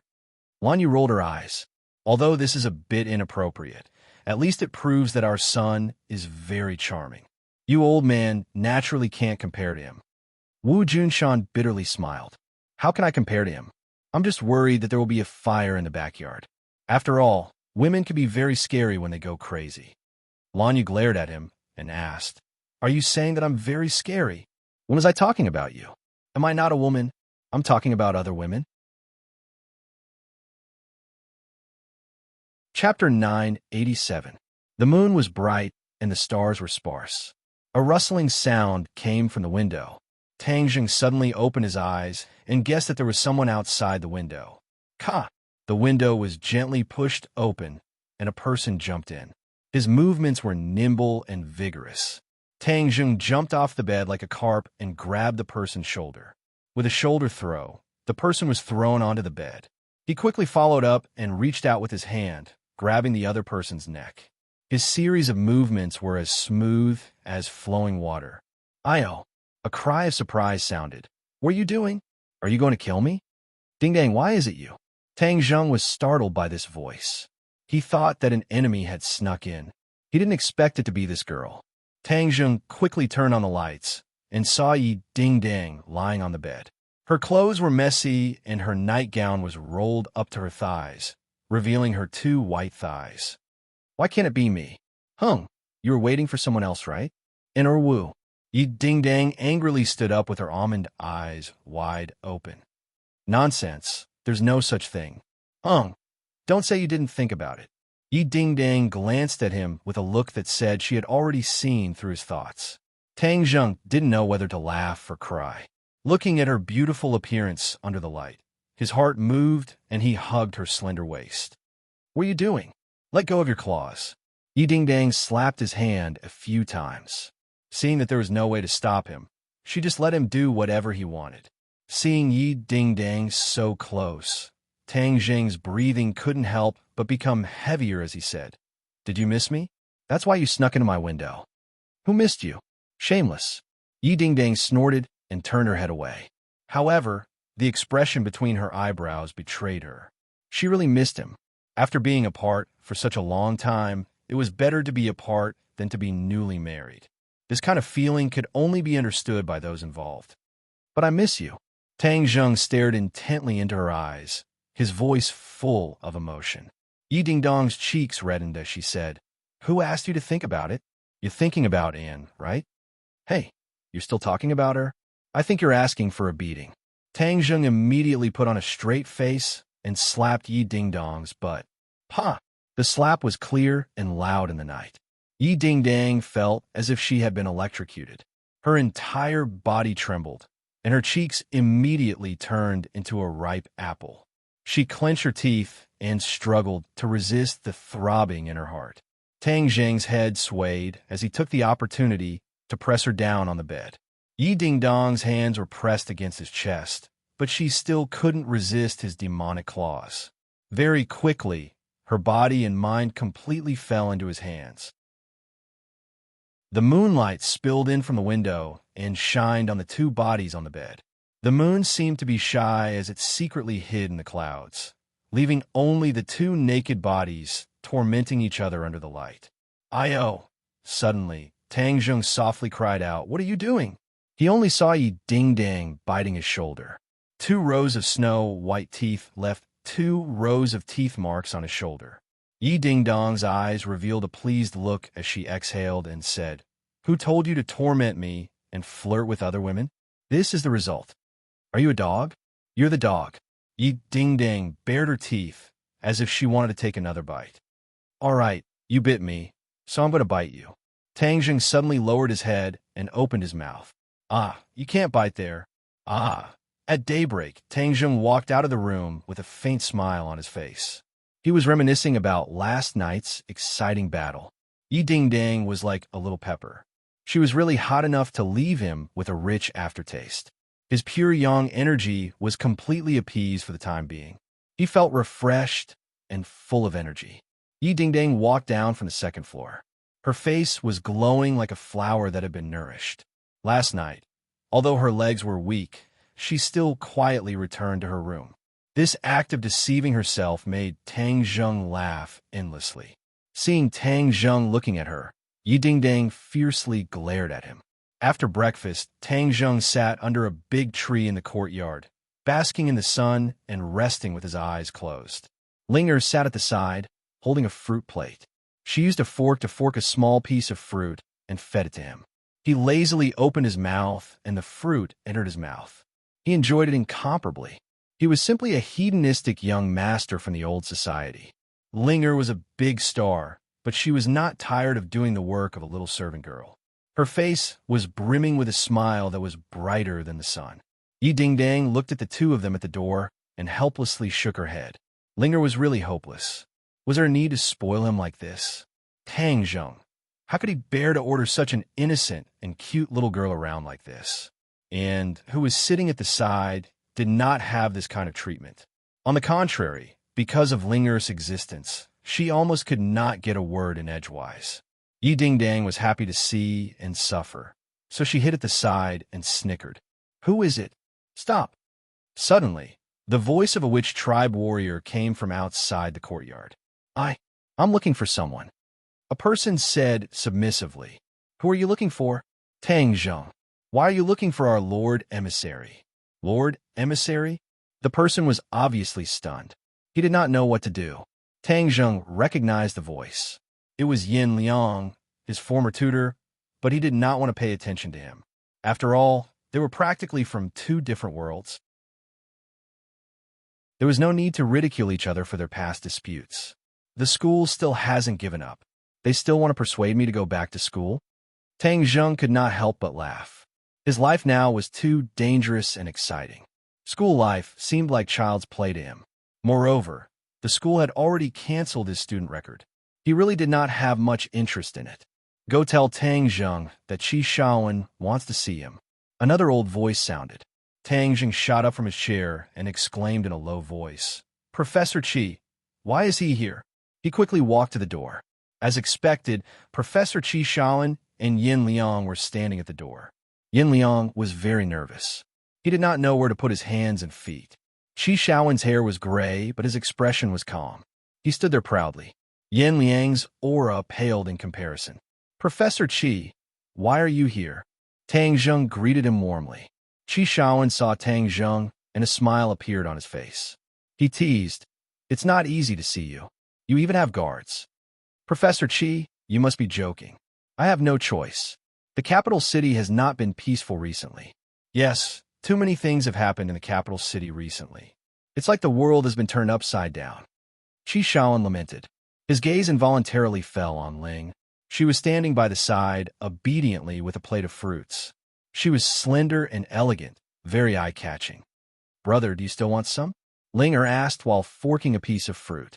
In front of outsiders, she automatically called him brother. This was something Tang Zheng had repeatedly reminded her. She finally remembered it. I'm not eating. You go back to the house first. Oh, then I'll feed you later. Ling carried the plate of fruit and floated away like a fairy.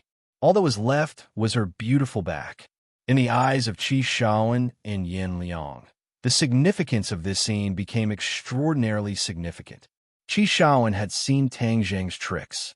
He was slightly surprised, but did not pay much attention to it. Yin Liang, however, recognized Ling Tang Ling who had been making a lot of appearances recently, was very popular. Although Yin Liang was not a fan of celebrities, he was still a young man. It was not difficult for him to recognize her. Tang Ling was even prettier in person than she was on screen. But why was she so nice to Tang Zheng? She was like a maid serving him. This did not make sense. She was a superstar. Was this a movie? Seeing that Qi Shaowen had been invited into the courtyard, Yin Liang followed him in shamelessly. Princess, and you're here too. Qi Shaowen and knew each other. He nodded and greeted her, and stood up and returned the greeting politely. Professor Qi, nice to meet you. Yin Liang's brain shut down. Didn't come back to China? Why was she at Tang Zheng's house? Tang Zheng was indeed a powerful man, but he could not be this powerful. Not only did he have a superstar as his maid, but he also had a European princess as his mistress. After both of them were seated, Ling walked out with a cup of tea. She said in a crisp voice, Grandpa, please have some tea. Qi Shaowen smiled happily. Okay, thank you, young lady. When Yin Liang saw Ling serving him tea, he hurriedly stood up. His face was as red as a tomato. He took the cup with trembling hands and sat down gingerly. Professor Qi, long time no see. You look better than before, said Tang Zheng. Qi Shaowen shook his head. I'm old and useless. I have to admit that I'm old. You're the leading figure in the archaeological field. You're a walking treasure trove. You're not old at all. So many people are counting on you to teach them a thing or two. Qi Shaowen smiled happily and started chatting. Yin Liang could not get a word in edgewise. He sat awkwardly and felt as if he was sitting on pins and needles. The two beautiful women sitting opposite him were too intimidating. Yin Liang's usual bossy attitude toward students was completely gone. He felt a little breathless. "Tang Zheng, let's not beat around the bush. I'm here on a commission," said Qi Shaoan. "Oh, what's the matter?" Qi Shaoan glanced at Yin Liang and said, "The school still hopes that you can go back to school. After all, your grades have always been excellent. The school doesn't want to lose a talent like you. As for the cancellation of your student status, it's all a misunderstanding. The person who did it has already been punished. Professor Qi, the school's leaders are really smart. I can't believe they asked you to be their lobbyist." Tang Zheng smiled and said teasingly. Everyone knew that Tang Zheng was close to Professor Qi Shaoan. He was indeed the most suitable person to be their lobbyist. "Actually, I think that university life is still necessary. Although I know that you can't study forever, you can still study for as long as you can. This is a life journey. You shouldn't give up halfway," Qi Shaoan advised. Yin Liang seemed to have woken up from a dream. Only then did he remember his mission. He nodded hurriedly and said, "Professor Qi, you're right. University life is still necessary." Tang Zheng glanced at Yin Liang casually. Yin Liang's heart skipped a beat.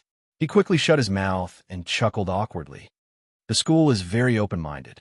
If you have any concerns or requests, you can tell us. The school will try its best to satisfy you." Qi Shaoan continued persuading him earnestly. Chapter 988. "No, definitely not," Yin Liang promised after hearing Tang Zheng's words. Tang Zheng glanced at him and asked, "Is your promise useful?" Yin Liang's cheeks flushed red. He stammered, "The school told me to tell you that there won't be any more unpleasant incidents like the past." Tang Zheng waved his hand. "There's no need to talk about this anymore." Yin Liang's face turned pale when he realized that he was about to fail again. He looked at Qi Shaoan with pleading eyes. The school had given him an ultimatum. If he could not persuade Tang Zheng to return to school, his career as a counselor would be over. He could forget about getting promoted in the future. That was why Yin Liang had shamelessly asked Qi Shaoan for help. Qi Shaoan was soft-hearted despite his benevolent appearance. He was persuaded by Yin Liang's pitiful and tearful face. Of course, Qi Shaoan also thought that university life was very important. He felt that it was a pity to see Tang Zheng leave school, so he agreed to talk to him. "Tang Zheng, you don't have to rush to answer. Think about it first. There are still a few days before school starts. You can tell us then," said Qi Shaoan. Looking at his eager eyes, Tang Zheng swallowed back the words of rejection. Since Professor Qi had already said so, then he would drag it out for a few days, so he nodded and said, Okay, I'll reply to you after a while." "Thank you. Thank you so much. We'll wait for your good news." Yin Liang was overjoyed and moved to tears. This was the first step in a long journey. As long as he did not reject him outright, it meant that there was still a chance.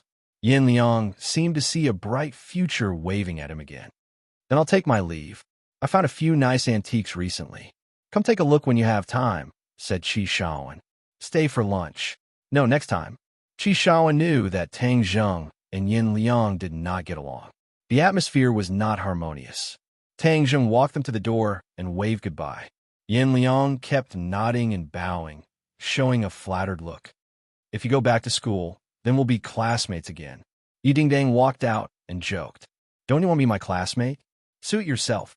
Yi Dingdang shrugged and said nonchalantly, "I'm just worried about those fresh flowers in school. If you go back, who knows who will fall into your evil clutches." Cough, cough. Tang Zheng coughed awkwardly.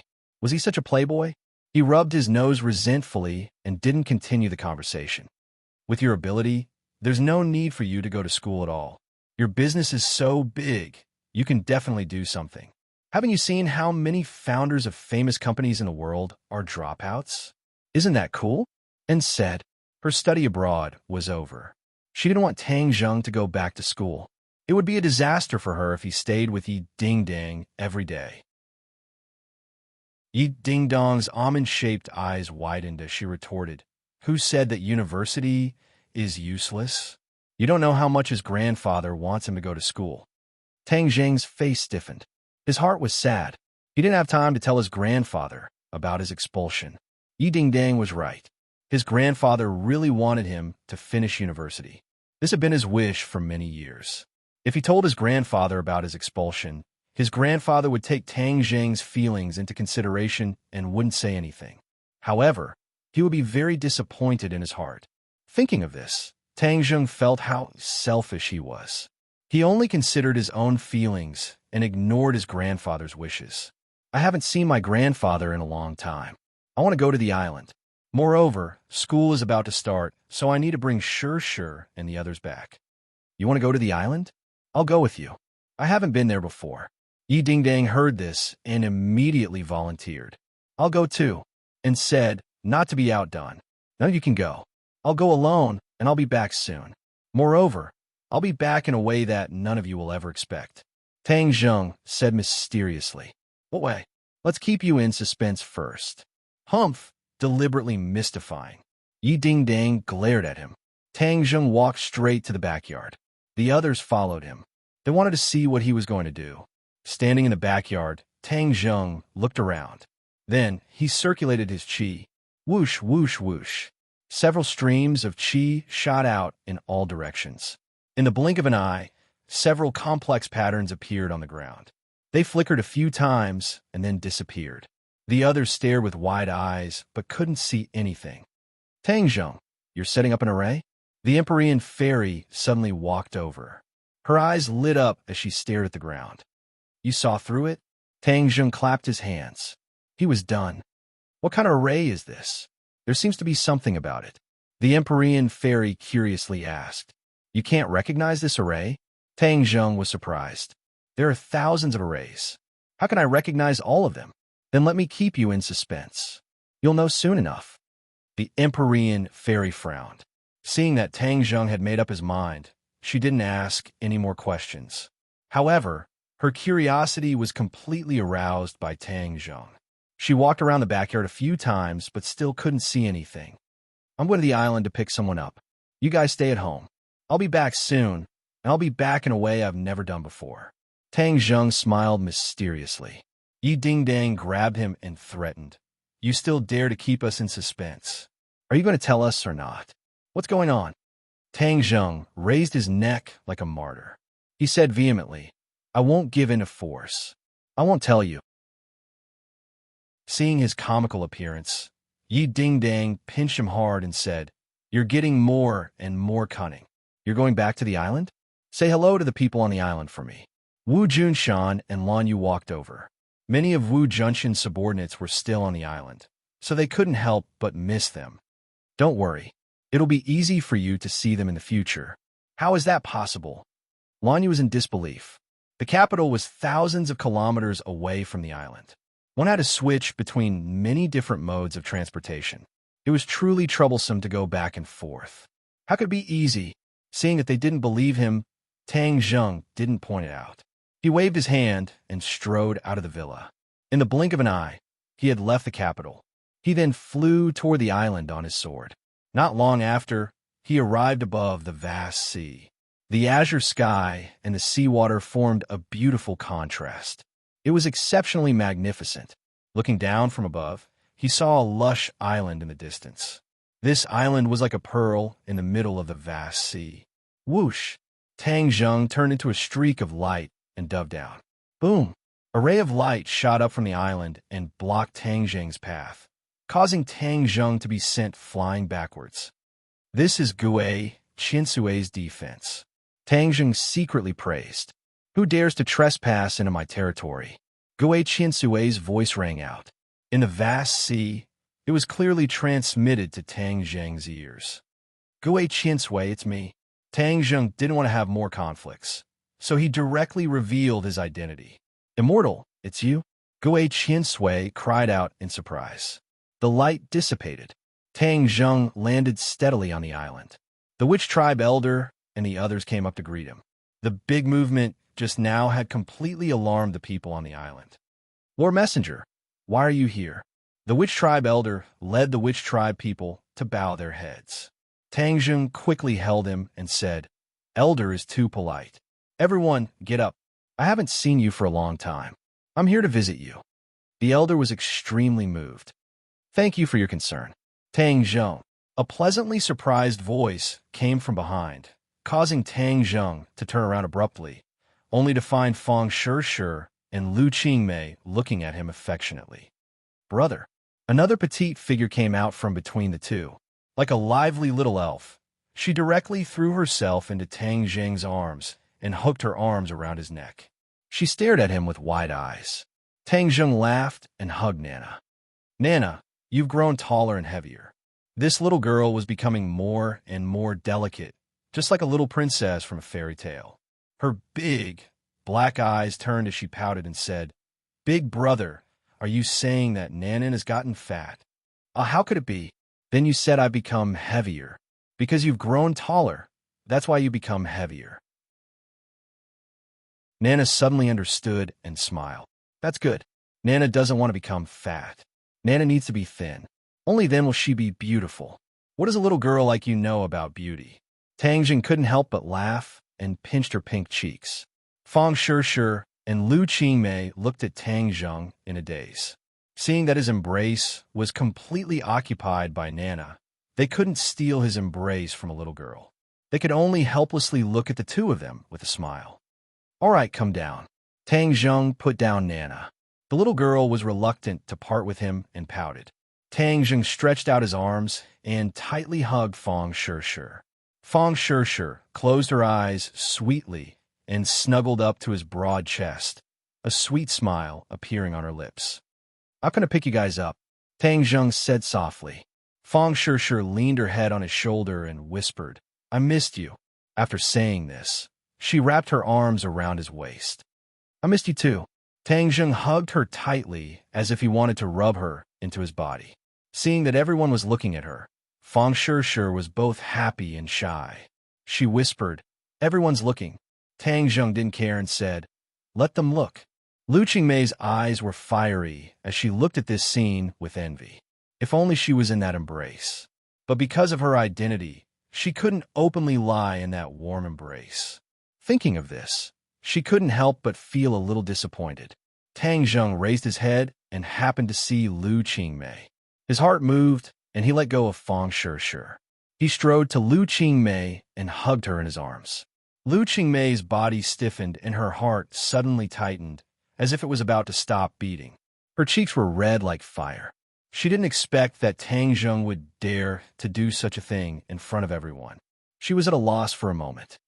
"Sister Mei, I missed you too," Tang Zheng whispered in her ear. Chapter 989. Tang Zheng calmly separated and hugged the elder. He even hugged the Witch Clan warrior beside him, as if he was hugging a group of old friends, and perfunctorily passed by. Fang Shirshi was immersed in her own emotions and did not notice the unusual and subtle relationship between the two of them. "Little Zheng, you're here." An old voice sounded, and a figure walked over with vigorous steps. Tang Zheng's face changed slightly. He became excited and quickly welcomed the person, cheering, "Grandfather." Tang Dahai's mental state was much better than before. He was in high spirits, and even the wrinkles on his face had lessened. He laughed heartily as he looked at Tang Zheng. Tang Zheng hugged him and said excitedly, "Grandfather, I came to see you. Little Zheng missed you so much." The truth was revealed. It was moving. Tang Dahai patted Tang Zheng's back in relief and said, "You've matured a lot, and your body has become stronger." Tang Zheng laughed foolishly and asked, "Grandfather, how is your body? Are you used to living on the island?" Tang Dahai forced a smile and said, "What's there to be unaccustomed to? The air is good. There's no need to breathe in the smog. The scenery is charming, and everyone takes good care of me. It's like home." Although he said that, Tang Dahai could clearly see a trace of melancholy between his brows.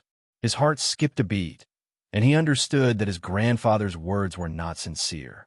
With his personality, he would definitely not be used to living in this kind of place.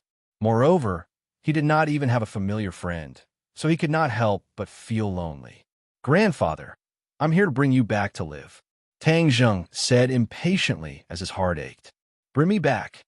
Tang Dahai was shocked, then overjoyed, but his expression quickly darkened, and he said worriedly, "I heard that the environment in the country is very dangerous. When I go back, will I cause you trouble?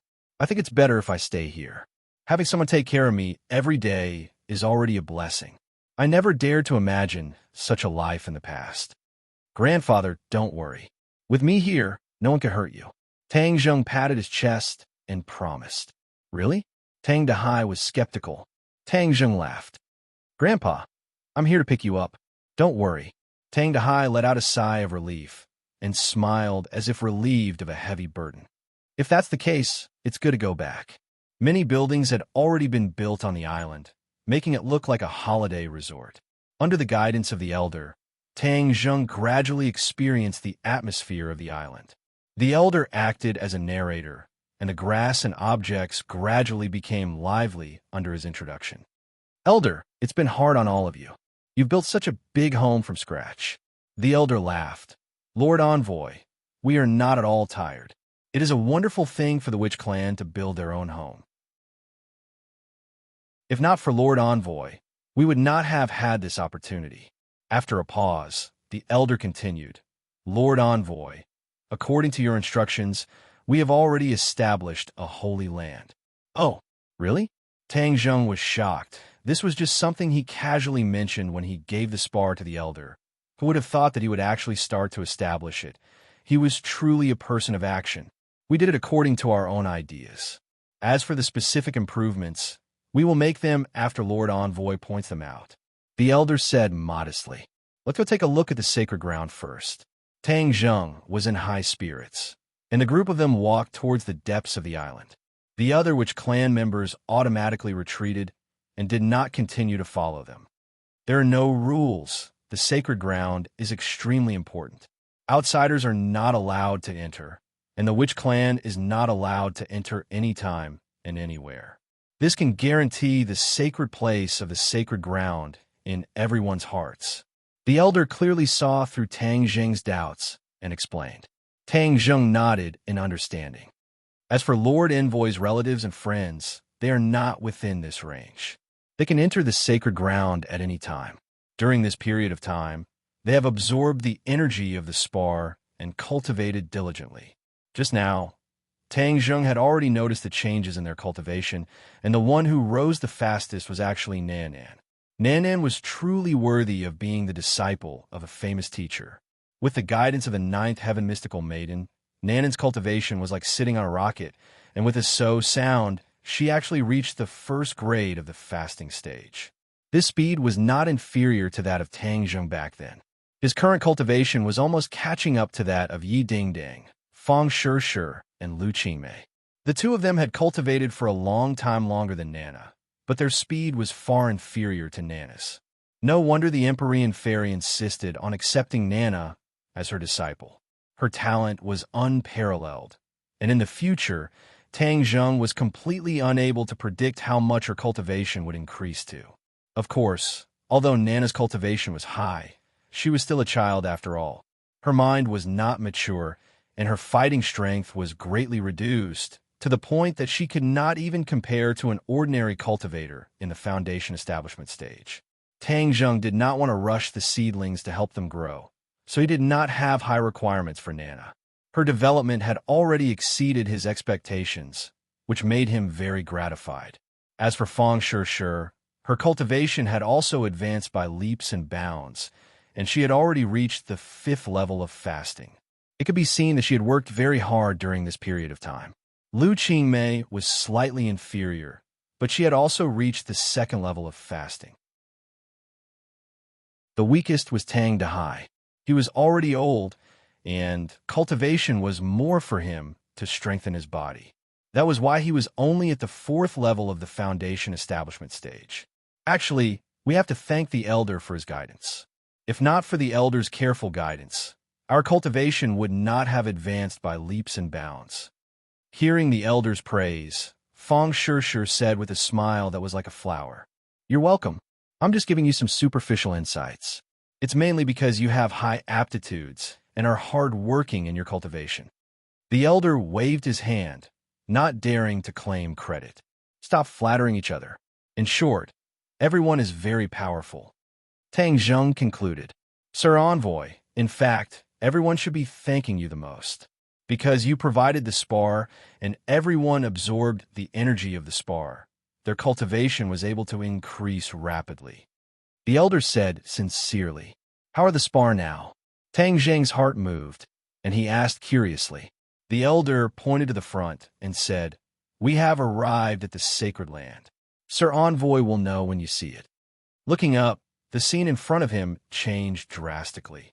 The tropical plants became more and more lush. The lotus leaves were infinitely green, and the densely packed branches formed a dome above his head, completely covering the space in front of him, as if there was another world inside. A huge stone tablet stood in front of the dome with the word Sacred Land written on it. There were many complicated patterns on the stone tablet that flickered with a mysterious light. The elder channeled his energy into the stone tablet, causing it to flicker with light. The dome let out a rustling sound, and the branches came to life and quickly retreated. Finally, a door and a path were revealed. "Sir Envoy, please enter." Tang Zheng lifted his foot and walked in. Inside the dome was a completely different world. It was a huge space with the crystal placed in the center. There were many people sitting around, their palms placed on the crystal as they continuously absorbed the energy to cultivate. The spar became transparent, and the strange creature inside could be seen clearly. Everyone was already used to it, so they did not take it seriously. When Tang Zheng saw this spar again, he subconsciously thought of the spar that the Azure Dragon Palace worshipped and sealed himself. Xian Yin and this unknown creature must have come from the sky beyond heaven. But Xian Yin could break the seal on his own, and this unknown creature could not. The spar was slightly smaller than before, so for the time being, this unknown creature did not have the chance to be born. Has there been any abnormality in the spar during this period of time? Tang Zheng asked. The elder pondered for a moment, then shook his head and said, "According to our observation, there are no abnormalities." Tang Zheng muttered to himself and nodded. Looking at the witch clan members who were immersed in their cultivation, he said in a low voice, "Everyone, be quiet. Don't disturb their cultivation. Let's take a look around." After walking around the spar, Tang Zheng discovered that everyone was focused on cultivating. Energy was continuously flowing from the spar into their palms, and their cultivation speed was indeed much faster than ordinary people. The elder introduced in a low voice, "The energy of the spar is too strong. After everyone absorbs a certain amount of energy, they must spend a period of time to refine it. Otherwise, it will be harmful to their cultivation." Tang Zheng's cultivation was powerful, and he refined the energy very quickly, so he did not have this problem. Therefore, everyone takes turns to come to the sacred grounds to cultivate. "Elder, your arrangements are very thorough. With you doing all of this, I can rest assured. Lord Envoy, you flatter me." After wandering around for a while, the few of them left the sacred grounds. The dome returned to normal, blocking everyone's line of sight. Ever since we obtained the spar, our clansman's cultivation has risen to a new level. The entire witch clan is grateful to Lord Envoy. The elder bowed slightly and said gratefully, "Elder, if you say such polite words again, I will be angry." Tang Zheng purposely kept a straight face. "This old man has misspoken. Lord Envoy, please don't blame me. Sigh, if the clansmen who returned to the country had the chance to absorb energy, then our witch clan would be even more powerful." The elder could not help but sigh with regret. Tang Zheng laughed. "Elder's words are very true. We must treat everyone equally. The young elites of the clan must go to the secular world to gain experience, and the clansmen outside must also take the time to come back and concentrate on cultivating. Cultivation is the foundation of cultivators. But this round trip is a long journey. Moreover, they don't have the ability to fly on their swords yet, Lord Envoy. It's too troublesome," Tang Zheng said mysteriously. "This time, I specially came here to solve this problem, to eliminate your worries, to establish a passage between the island and the capital, and then you can come and go unimpeded. Is there such a way?" The elder was overjoyed. "Of course, the teleportation formation can do this. Let's find a suitable location first, I'll set up the array. Tang Zheng did not delay and immediately found a suitable location nearby. Following the same method, the true Qi flew out and set up a teleportation formation on the ground in the blink of an eye. The elder watched all of this without blinking. He shook his head and did not recognize the array formation. He could not help but mutter to himself, Lord Envoy is truly powerful. He actually knows such a mysterious array formation. My worries are completely unnecessary. Ha! Tang Zheng clapped his hands and called out, Done. Let's wrap up. It's done. No one could tell what was going on and could not help but be puzzled. Chapter 990. A grand bonfire party welcomed Tang Zheng's arrival. The witch tribesmen sang and danced, and under the light of the fire, the witch tribesmen's faces were brimming with brilliant smiles. Tang Zheng sat at the top, smiling as he looked at the laughing clansmen. Many clansmen came to toast Tang Zheng, and he did not reject them. Little Zheng, how was the final exam last semester? Tang Dahai looked at him kindly and asked. Tang Zheng was stunned for a moment, not knowing how to answer, because he did not take the final exam at all. What's wrong? Nothing. Tang Zheng was weak, not daring to look at the old man. Tang Dahai understood Tang Zheng very well. Seeing his reaction, he immediately understood that there was definitely a problem. He asked worriedly, Little Zheng, did something happen? Tang Zheng opened his mouth, but in the end, he did not say the word no. Since his grandfather had smelled it, he really could not say anything to lie. He took a deep breath and said, Grandfather, I haven't been to school anymore. You didn't go to school? Tang Dahai was so shocked that the cup in his hand fell on the table, and his expression changed greatly. How did you not go to school? Grandfather, don't be impatient. It's just a small accident. Seeing the old man's big reaction, Tang Zheng was shocked and hurriedly comforted him. Tang Dahai's face lost all color. He had always been proud that Tang Zheng was admitted to a good university. Although his development later exceeded his expectations, Tang Dahai still hoped that Tang Zheng could study hard. He himself was not very cultured, so perhaps he had placed more of his hopes on Tang Zheng. Now that he heard this bad news, his entire body was in a bad state, as if someone had poured a basin of ice water on him. Suddenly, Tang Dahai let out a long sigh. He was full of persuasion, but he did not say it out loud. He said dejectedly, Little Zheng, I know you have grown up and have your own ideas on many things.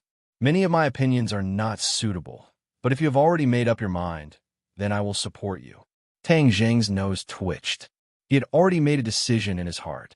He said resolutely, Grandpa, I haven't finished yet. The school matter has been solved. The school is about to start. I will go back to school. Really? Tang Dahai's worry turned into joy, and his face glowed again. Tang Zheng nodded firmly. Of course. People have to learn when they're alive. I can't fall behind. This is what my grandfather taught me since I was young.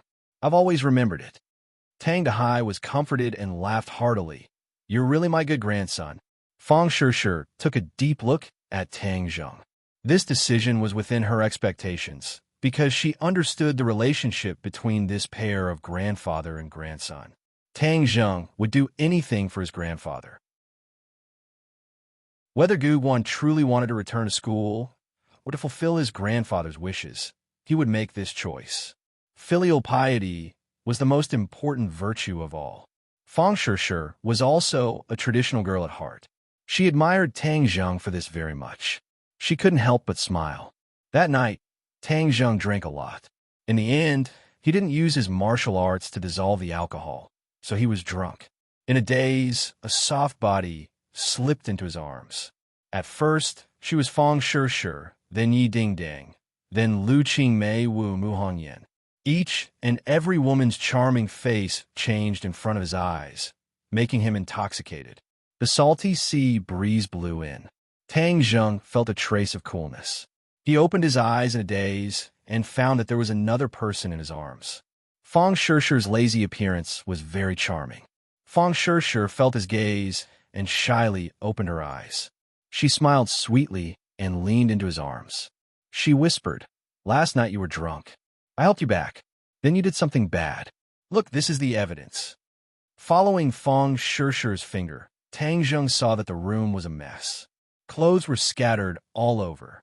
Fang Shishi lightly punched his chest a few times and said, "Last night you were like a wild beast. Look at the marks you left on my body." As he said this, he stretched out his arm. Sure enough, there were a few marks. Tang Zheng gently stroked her arm and said with a pained heart, "I was drunk last night. I'm sorry I hurt you." Hee hee, but you're also very manly when you're drunk. Fang Shishi shyly lowered her head. Is that so? Tang Zheng shook his head and asked with an evil smile, "Last night, did you see that I was drunk and then had bad intentions towards me? Did you do something bad to me? It was clearly you who did something bad to me.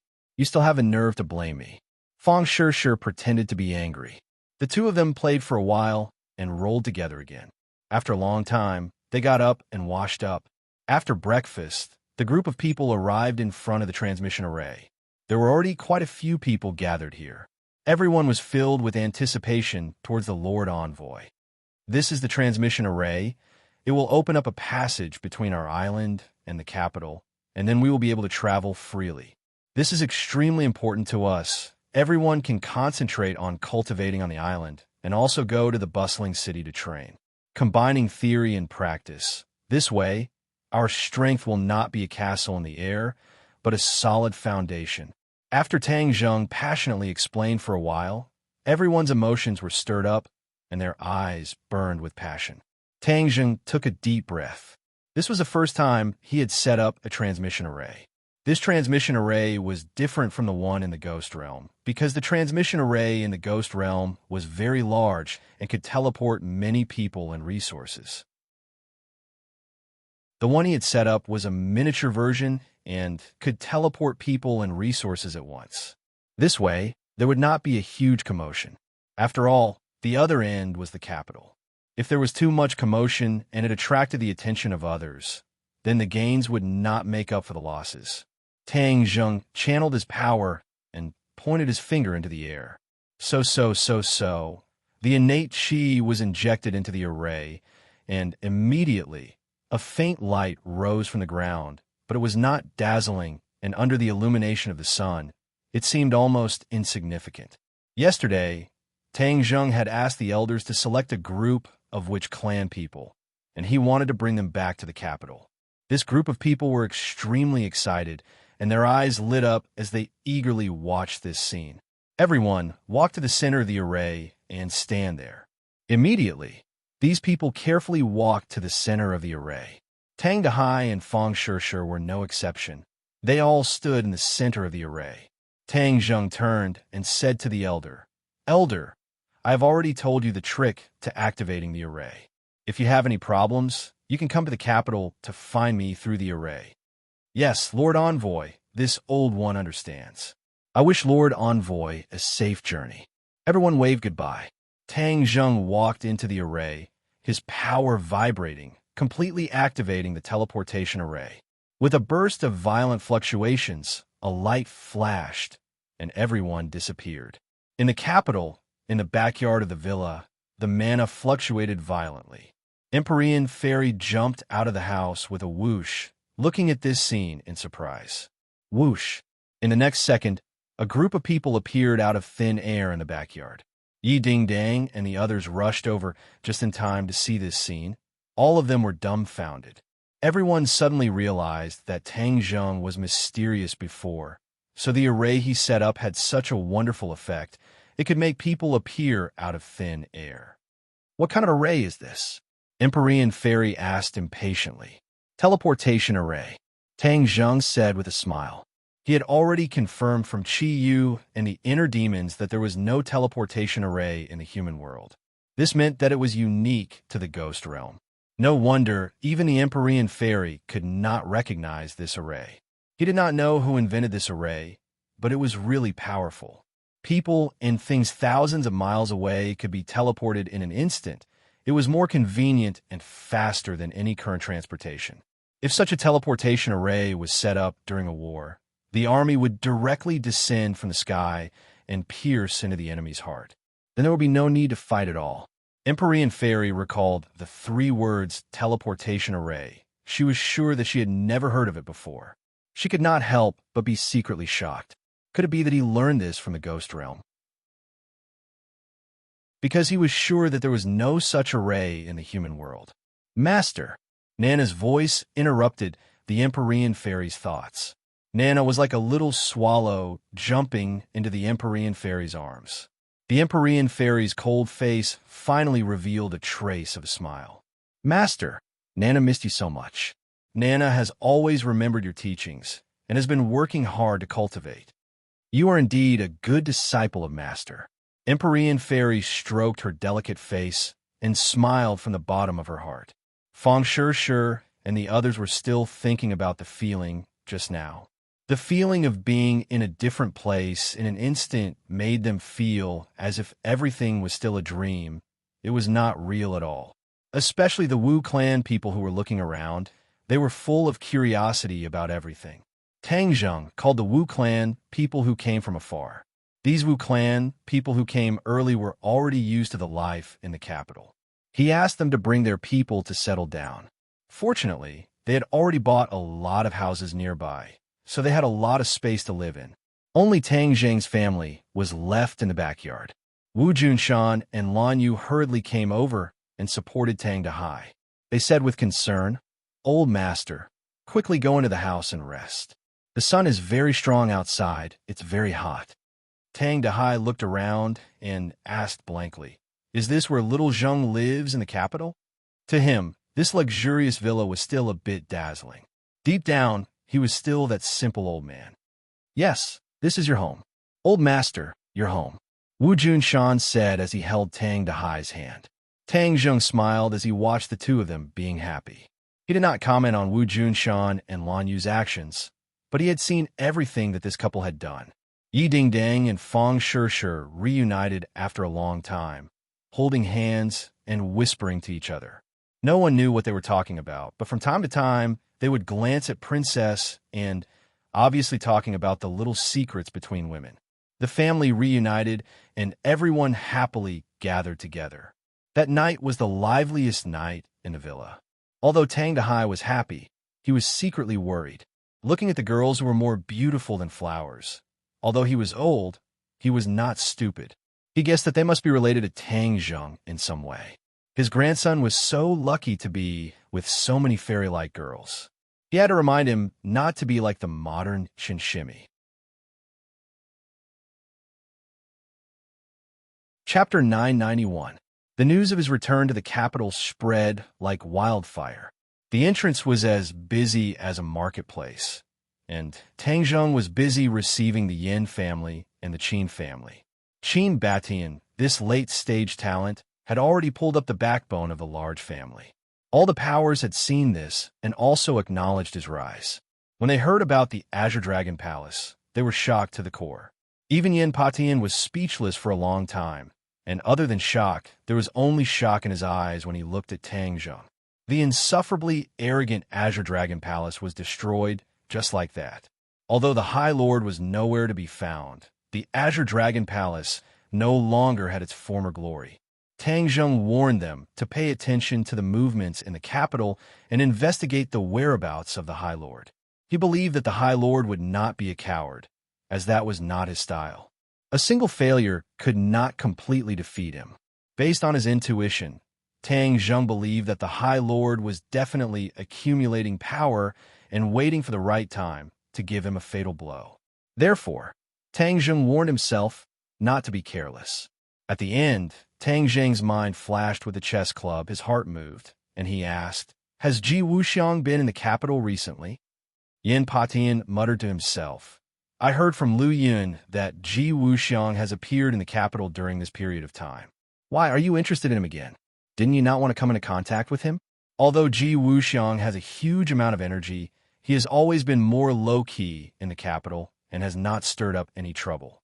Tang Zheng's mind flashed with Ji Wuxiang's face and the mysterious chess club, and said, "Ji Wuxiang is too mysterious. No one knows his background.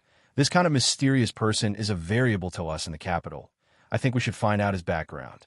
Yin Potion's mind shook, and said, In the past, everyone thought that Ji Wuxiang was too mysterious and powerful, so no one dared to investigate his background. Now that your strength is getting stronger and stronger, and even the Azure Dragon Palace has become a defeated general, it is only right for you to probe Ji Wuxiang's background.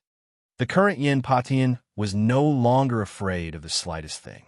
Instead, his confidence was high, and he believed that all difficulties and obstacles in front of Tang Zheng were like clay chickens and pottery dogs, unable to withstand a single blow.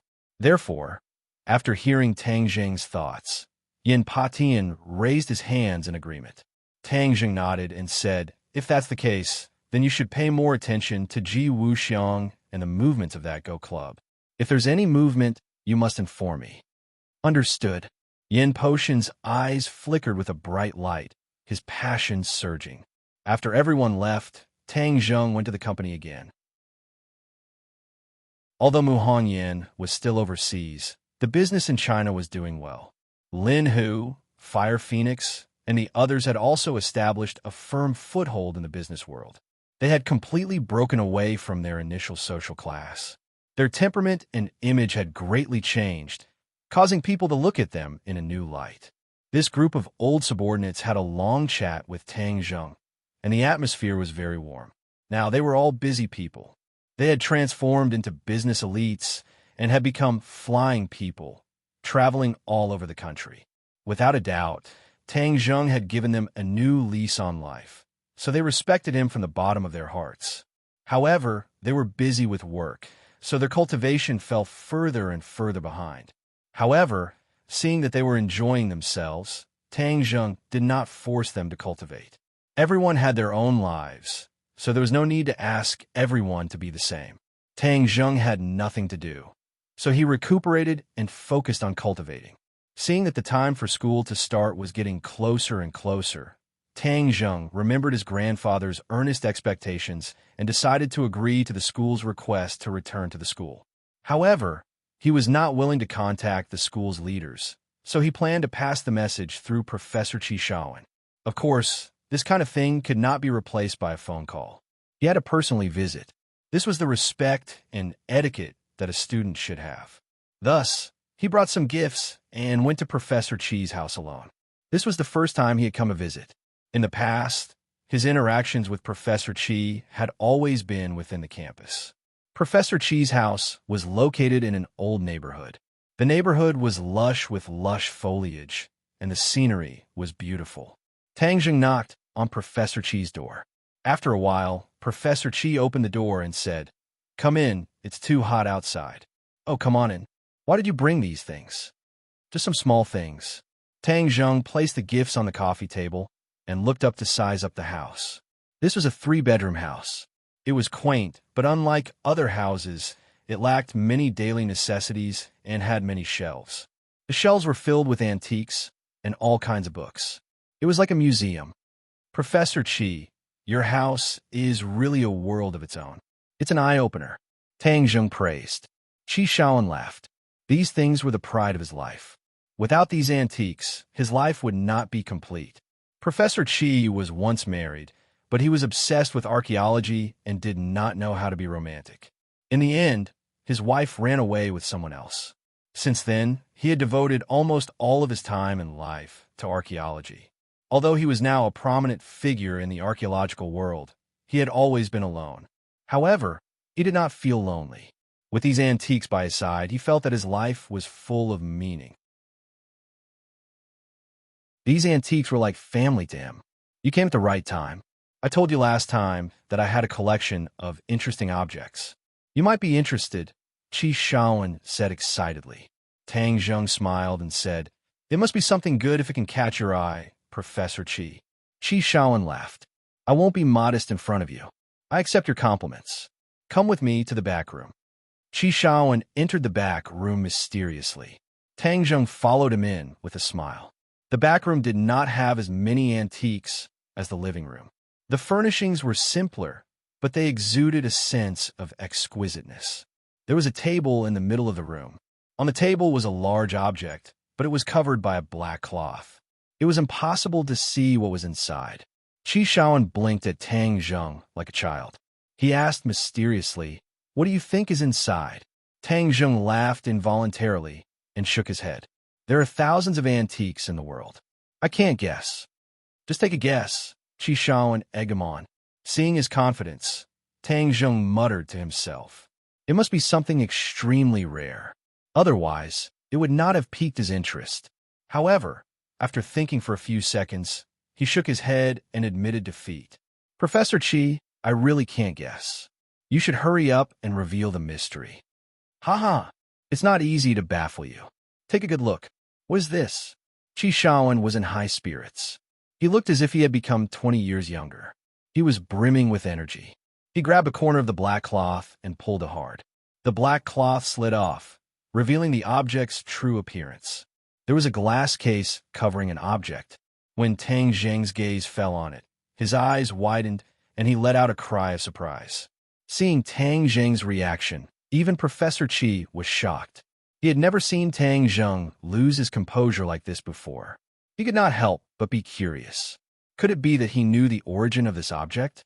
Professor Qi himself had been researching it for a long time, but still could not figure it out. How did Tang Zheng know? Tang Zheng could not help but be surprised. Inside the glass case was a skeleton. Tang Zheng had seen ghosts and monsters before. Of course, a skeleton would not scare him. However, this was no ordinary skeleton. This skeleton was not a human. It was an animal. It had a long tail and 4 legs. It was a reptile. However, there was no other similar animal in this world. Tang Zheng was not so knowledgeable. Therefore, he could not tell at a glance that this skeleton did not belong to any species in this world. The main reason he had such a big reaction was because when his gaze fell upon the skeleton, a figure immediately jumped out in his mind. It immediately overlapped with the skeleton, and it looked exactly the same. This figure was the extraterrestrial creature he had found in the crystal under the Swedish royal palace. Normally, a skeleton would not immediately make one think of an extraterrestrial creature. However, for some reason, Tang Zheng only took one look at it and the figure jumped into his mind. It was so strange that he was caught off guard. He stared fixedly at the skeleton. His mind was in turmoil. Could it be that the extraterrestrial creature sealed in the crystal was not the only one in this world? Did it have other companions? What were these extraterrestrial creatures doing in this world? How were they related to Shinin? Tang Zheng, what's wrong? Qi Shaoan asked worriedly when he saw Tang Zheng's reaction. Tang Zheng abruptly turned his head and stared straight at Qi Shaoan. "Professor Qi, where did you find this skeleton? Is there anything special about this skeleton?" "Yes." Tang Zheng nodded. "I find it strange, too. I've looked through all kinds of information and even consulted zoologists, but no one has ever seen the skeleton of this animal. It doesn't seem to belong to our world." Qi Shaoan mumbled to himself. Tang Zheng said in a shocking voice, "It's not a creature from our world to begin with." "What?" Qi Shaoan's eyes widened in disbelief. "You're saying it's an extraterrestrial creature?" "You could say that. It does come from another world." "How can you be so sure?" "Because I've seen its kind." Tang Zheng hesitated for a moment, then told the truth. Qi Shaoan was shocked. His breathing quickened involuntarily. Humans have been searching for extraterrestrial creatures for a long time, but had never found any evidence. Now, there was living proof right in front of him, and he was the one who discovered it. How could he not be shocked? If this news were to spread, it would cause a huge uproar and shock the world. Qi Shaoan took a few deep breaths and patted his chest. He was still very excited. His cheeks were red as he asked, "Where's its kind? Can I meet them?" "That's not a big deal." "Professor Qi, can you tell me how you found the skeleton first?" Tang Zheng wanted to get to the bottom of it. "It's actually a coincidence. I have a student who's in the business of salvaging ships. You know that there have been many shipwrecks in the sea since ancient times. Many treasures are buried in them. Some specialized exploration companies have organized professional teams to salvage and explore these shipwrecks. This skeleton was salvaged from the ruins of one of these shipwrecks. According to my student, the salvage work was very dangerous and a few people even lost their lives." Qi Shaoan began to explain. Chapter 992. After listening to Qi Shaowen's explanation, Tang Zheng began to understand the whole story. This skeleton was salvaged from the ruins of a shipwreck. The salvage operation had cost the company a lot of effort and even cost a few people. This skeleton was part of the salvage operation. The original plan was to throw it away, but the student decided to keep it. He knew that his mentor liked these weird things, so he gave it to him. Qi Shaowen didn't pay much attention to this skeleton at first. However, after going through a lot of information, he couldn't find anything about this skeleton. This piqued his interest. That's the whole story. Tang Zheng, where did you see its kind? Asked Qi Shaowen. It's a long story. Professor Qi, where is that senior brother now? I want to know more about the discovery of this skeleton. Didn't you say that a few people were killed? I want to know the details. Tang Zheng wasn't in a hurry to answer. Instead, he threw out these two questions. Qi Shaowen didn't mind. He thought for a while and said, I'll call him and ask. He dialed the number and asked a few questions. His eyes lit up with surprise. He said to Tang Zheng, he's still in the capital city. Can you arrange to meet him? Asked Tang Zheng. No problem. I'll ask him to come to the house. He'll be there soon. Qi Shaowen smiled. Since Tang Zheng was so interested in the skeleton, he wanted to know the answer as well. Tang Zheng circled around the skeleton again, carefully admiring every part of it, and secretly nodded his head. This skeleton had been soaked in the sea for who knows how many years, but it still did not have the slightest bit of damage. It could be seen how strong the skeleton was, and was definitely not an ordinary beast. This creature was probably equivalent to a monster in the Outland realm. He just didn't know how strong it was. If Xianyin hadn't sealed herself, he might have been able to get the answer from her. But now, he could only rely on himself. After a while, there was a knock on the door. When he opened the door, he saw a bearded man. If Qi Shaowen hadn't told him his age, Tang Zheng would have thought that this man was in his 40s. In fact, he was only in his early 30s. Back then, he was also a very powerful student in the archaeology department. However, he could not stand the bureaucratic style of the official archaeology department and resigned in anger. Later, he was hired by his current employer with a high salary to participate in and preside over related underwater archaeological expeditions. His name was Wang Guanxuan, and his name was Peerless. It was clear that his parents had high expectations for him. Teacher, why did you call me here? Could it be that you found out the origin of that skeleton? Wang Guanxuan walked in, looked at Tang Zheng curiously, and then asked with full vigor. Haha, smart. You guessed right. Qi Shaowen smiled and said, let me introduce you to someone first. He's your junior brother, Tang Zheng. He's also one of the best in our archaeology department. I dare say that no one in our school can compare to him. Wang Guanxuan was shocked. He understood his teacher's temperament very well. He rarely praised others like this. What ability did this junior brother have to deserve such praise from his teacher? He nodded at Tang Zheng with a smile and held out his hand. A great teacher produces a great student. Congratulations on finding another excellent student. Senior brother Wang, nice to meet you.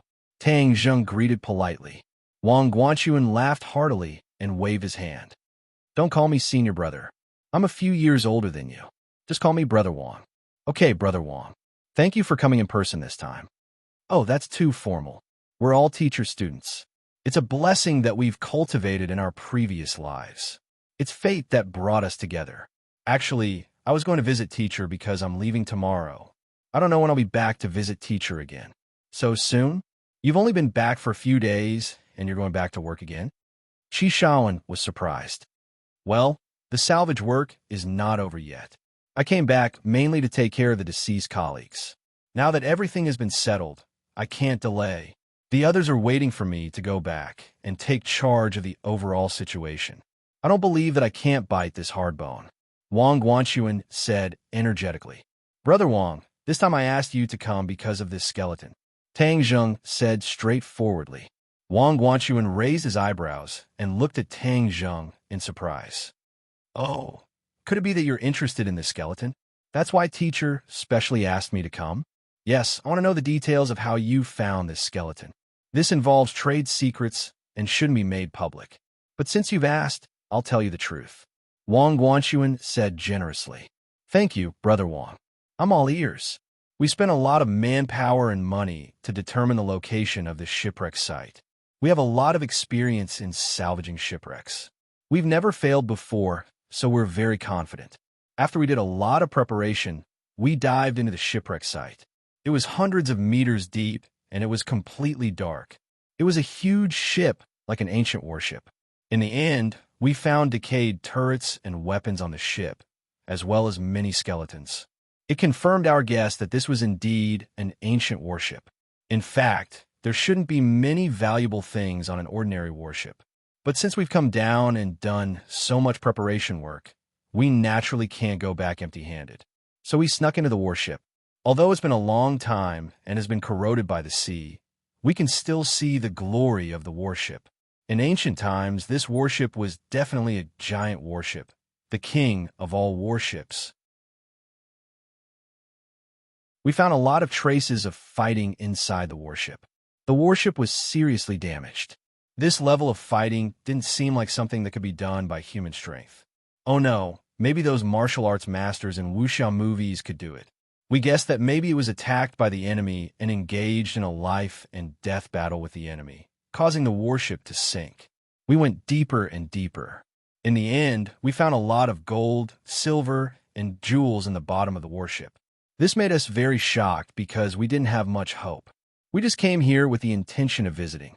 Moreover, this kind of situation didn't make sense. How could there be a lot of gold, silver, and jewels on the warship?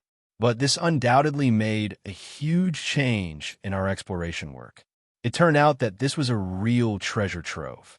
It was bigger than all the other shipwrecks we've explored before. So we tried to pick up these treasures. When we put a box of treasures on equipment and were about to lift it up, a huge shadow suddenly rushed out of the darkness. We were caught off guard, and after sacrificing a few of our colleagues, the rest of us fled in panic. Of course, we brought the chest of treasures back with us. Later on, everyone recalled that the black shadow might have been a monster or a spirit. In short, everyone was scared stiff, so they temporarily stopped exploring and returned to the shore to rest and recuperate. We immediately began to study the box of treasures, but we found that there was a skeleton in the box. It took up almost half of the space, but there weren't many treasures. Everyone studied the skeleton for a long time, but they couldn't find anything. This kind of skeleton isn't valuable to our company, so I took it and gave it to my teacher as a research material. After listening to this, Tang Zheng fell into deep thought. There were too many suspicious points about the sunken warship. The key point was, how could a creature from outer space be in the treasure chest of the warship? What was going on? Were there any other skeletons in the remaining treasure chests? Could there be more than one or two of these creatures from outer space? Could there be a large group of them? Tang Zheng scratched his head, but still couldn't figure it out. Seeing that he was silent, Wang Guanxuan and Qi Shaoan exchanged a glance. They didn't disturb him. Wang Guanxuan asked in a low voice, "Teacher, who is this junior brother? Why would he be interested in this skeleton? Is there a secret behind it?" Qi Shaoan shook his head. Tang Zheng had too many secrets. As for his purpose, Qi Shaoan couldn't figure it out. So, he said, "Ask him yourself later. I've never seen him like this before. I'm also very confused." Hearing Qi Shaoan's words, Wang Guanxuan was shocked. He knew very well how powerful his teacher was. Even he couldn't figure out Tang Zheng. This proved that Tang Zheng was extraordinary. He muttered in his heart, "The new generation really excels the old. When did the Department of Archaeology produce such a genius?" Tang Zheng finally raised his head. He had more questions in his heart. He couldn't ignore them. So, he said, "Brother Wang, there's something I need to ask of you." "What is it?" Tang Zheng muttered to himself. "This time, I want to go with you on your expedition. Is it okay if I don't?" "Well," Wang Guanxuan hesitated. This was related to the company's secrets. He couldn't make the decision at the moment. "Guanxuan, after listening to your description, I realized that this expedition is very unusual. Someone even died. What if someone else dies this time? You might even be in danger. So, let me remind you, bringing Tang Zheng with you is definitely beneficial for you." Qi Shaoan advised. Hearing his words, Wang Guanxuan said awkwardly, "Teacher, I can't make the decision. I have to ask the boss for instructions." Seeing that he was so cautious, Tang Zheng guessed that he wouldn't even tell him the location of the shipwreck. This time, he had no choice but to cooperate with them. So, he said, "No problem. You can report to your boss that I'm sponsoring this expedition for free." For free? Wang Guanxuan was shocked. Undersea exploration was an activity that burned money. Just the submarine alone was a huge investment. Ordinary rich people couldn't afford this kind of activity. The most important thing was that this kind of exploration was more likely to be fruitless. It took months or even years to determine the location of a real shipwreck. During this time, they had to burn money. Of course, they were very welcome to sponsorships. Of course, free sponsorships were rare.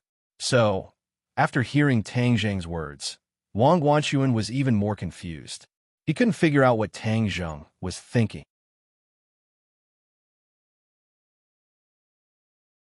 Chapter 993. 10 million was not a small sum. Wang Guanxuan doubted if his junior could afford it.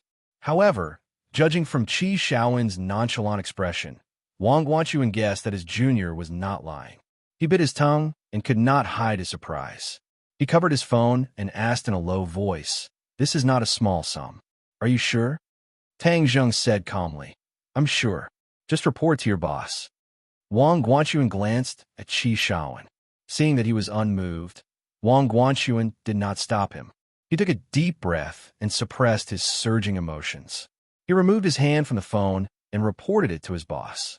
"Who is this generous friend?" A dignified voice came from the phone. "One of my juniors, Tang Zheng." "Tang Zheng? Which Tang Zheng?" The other party's voice suddenly rose a few notches, and his breathing became hurried. Wang Guanxuan was confused. How many Tang Zhengs were there? "This," Wang Guanxuan stammered, not knowing how to answer. "You said that he's your juniors. That means he's also from the Department of Archaeology of Yinqing University. How many Tang Zhengs are there in the Department of Archaeology of Yinqing University?" The man asked impatiently. Wang Guanxuan thought to himself, did the sun rise from the west? Why was everything so strange?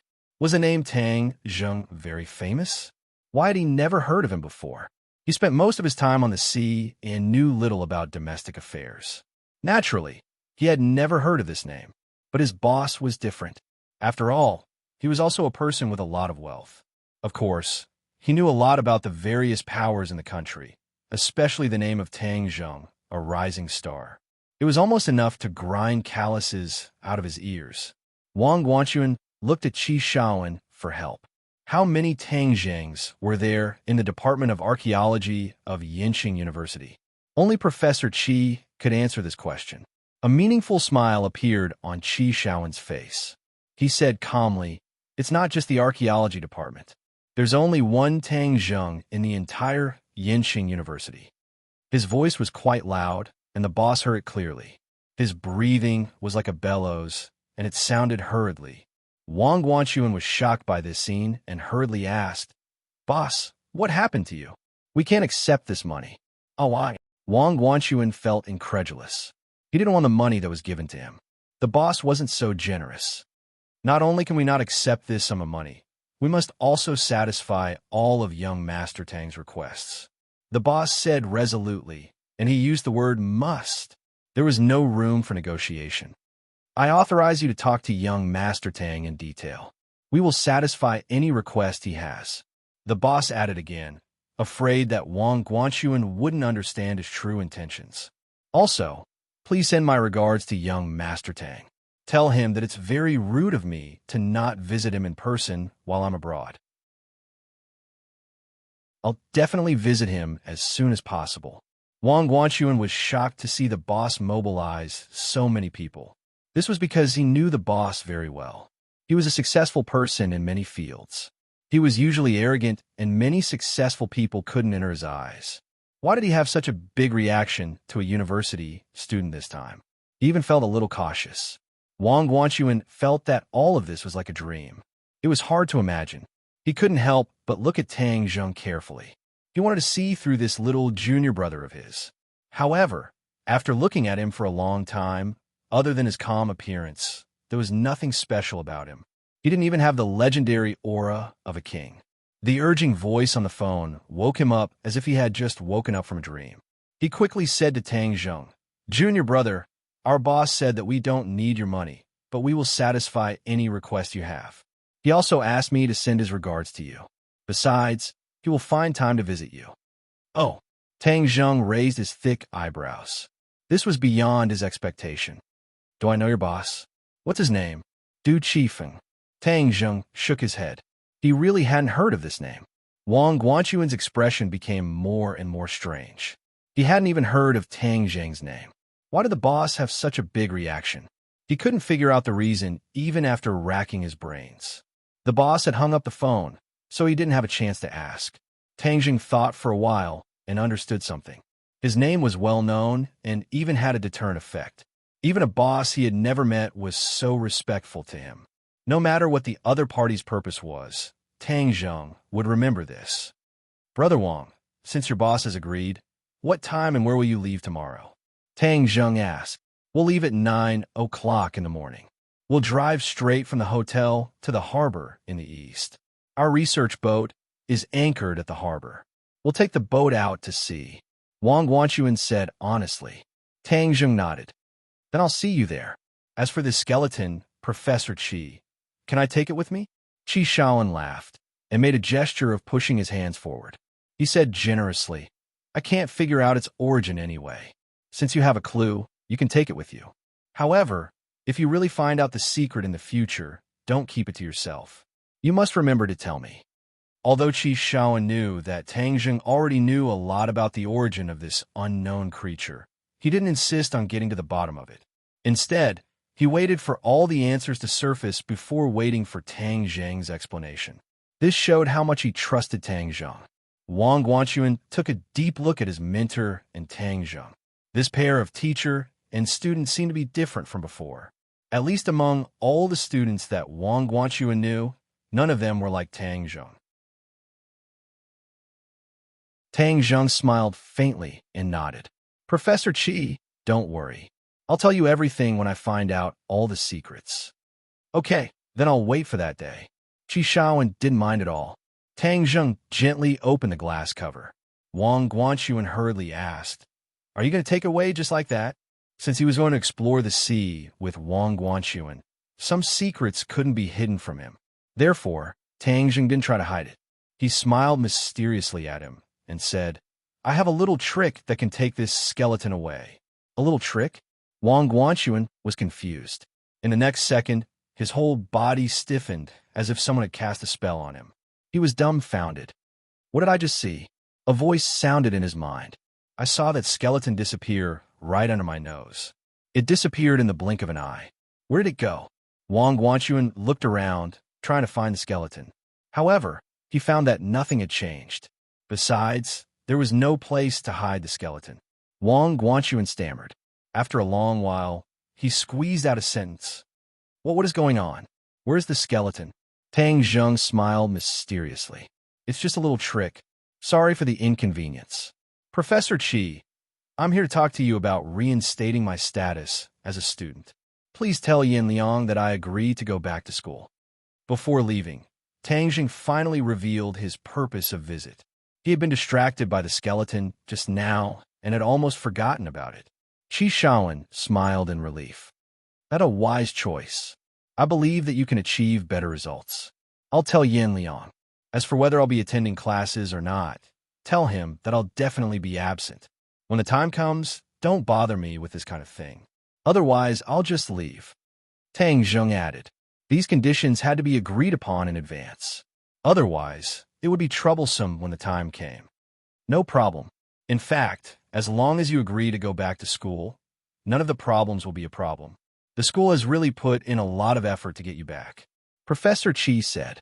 Tang Zheng nodded with a smile. He saluted Wang Guanchuan and said, "Professor Qi, Brother Wang, I'll take my leave now. See you tomorrow." After Tang Zheng left, Wang Guanchuan whipped his head around to look at Professor Qi. He asked, "Professor, who is this junior brother? How'd he do all this?" Also, our boss called him Young Master Tang. Which big family does he belong to? I've never heard of any family with the surname Tang in the country. Qi Shaowen was pleased to see his student's shocked expression. If he did not know Tang Zheng well enough, he would have reacted the same way as Wang Guanxuan. You used to think that you were extraordinary. Now you understand that there is always someone better than you? Qi Shaowen asked with a smile. Wang Guanxuan nodded with a bitter expression. I've always kept your teachings in mind, Professor. It's just that today's events are so unusual. Please enlighten me, Professor. If you have doubts, you have to find the answers on your own. What others tell you is ultimately superficial. Only by finding the answers on your own will you be able to leave a deeper impression. Professor Qi was unaware of Tang Zheng's plans, so he did not reveal any details about him. Wang Guanxuan could do nothing about Professor Qi's charade.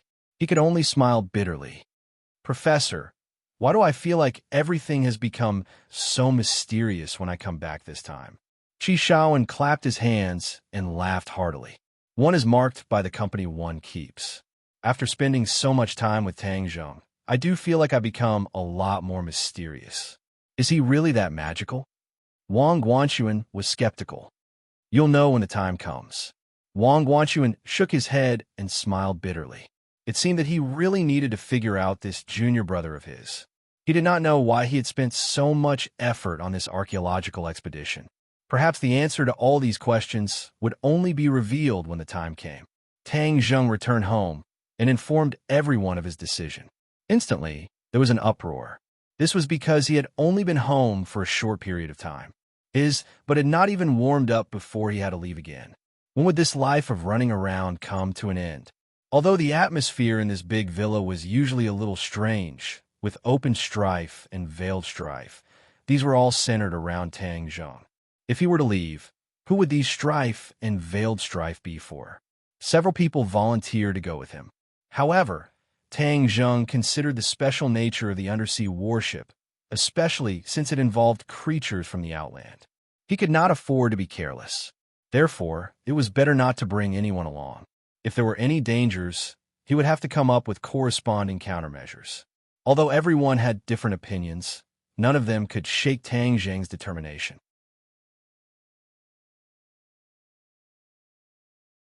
Chapter 994. Although his determination was firm, he could not withstand the condemnation of a room full of women.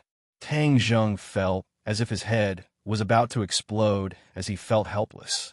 He finally experienced the bitterness of the ancient emperors. There were 3,000 beauties in his harem, and he only had a few women in his room.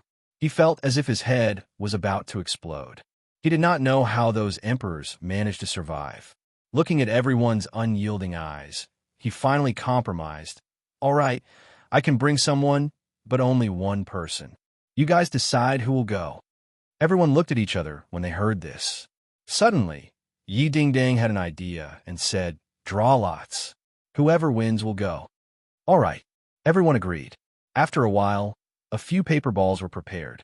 Only one of them had words on it, while the others were blank. Only the one who grabbed the words would be considered the winner. Fang Shi, Yi Dingdang, Wu, and even Lu Qingmei participated, attracting everyone's attention. Although Lu Qingmei was nervous and shy in her heart, she still braced herself and participated in the competition. Her life during this period of time had a great impact on her. Seeing one woman after another openly compete for favor, she felt uncomfortable in her heart. She was also Tang Zheng's woman. Although she was previously a teacher, she did not dare to brazenly expose this layer of window paper. But now that she was no longer a teacher, she wanted to enjoy the same treatment as other women. This was the most instinctive feeling and reaction of a woman. Therefore, after hesitating for a long time, she finally took this step today. Without a doubt, from today onwards, her identity would definitely arouse suspicion. She would not admit it, nor would she deny it for the time being. She only wanted to gradually express her true feelings.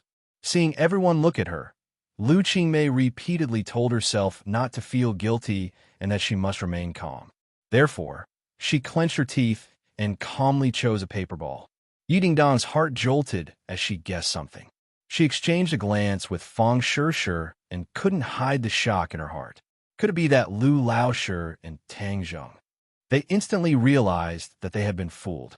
It turned out that there was a huge competitor hidden by their side all along. Like them, this competitor had known Tang Zheng the longest.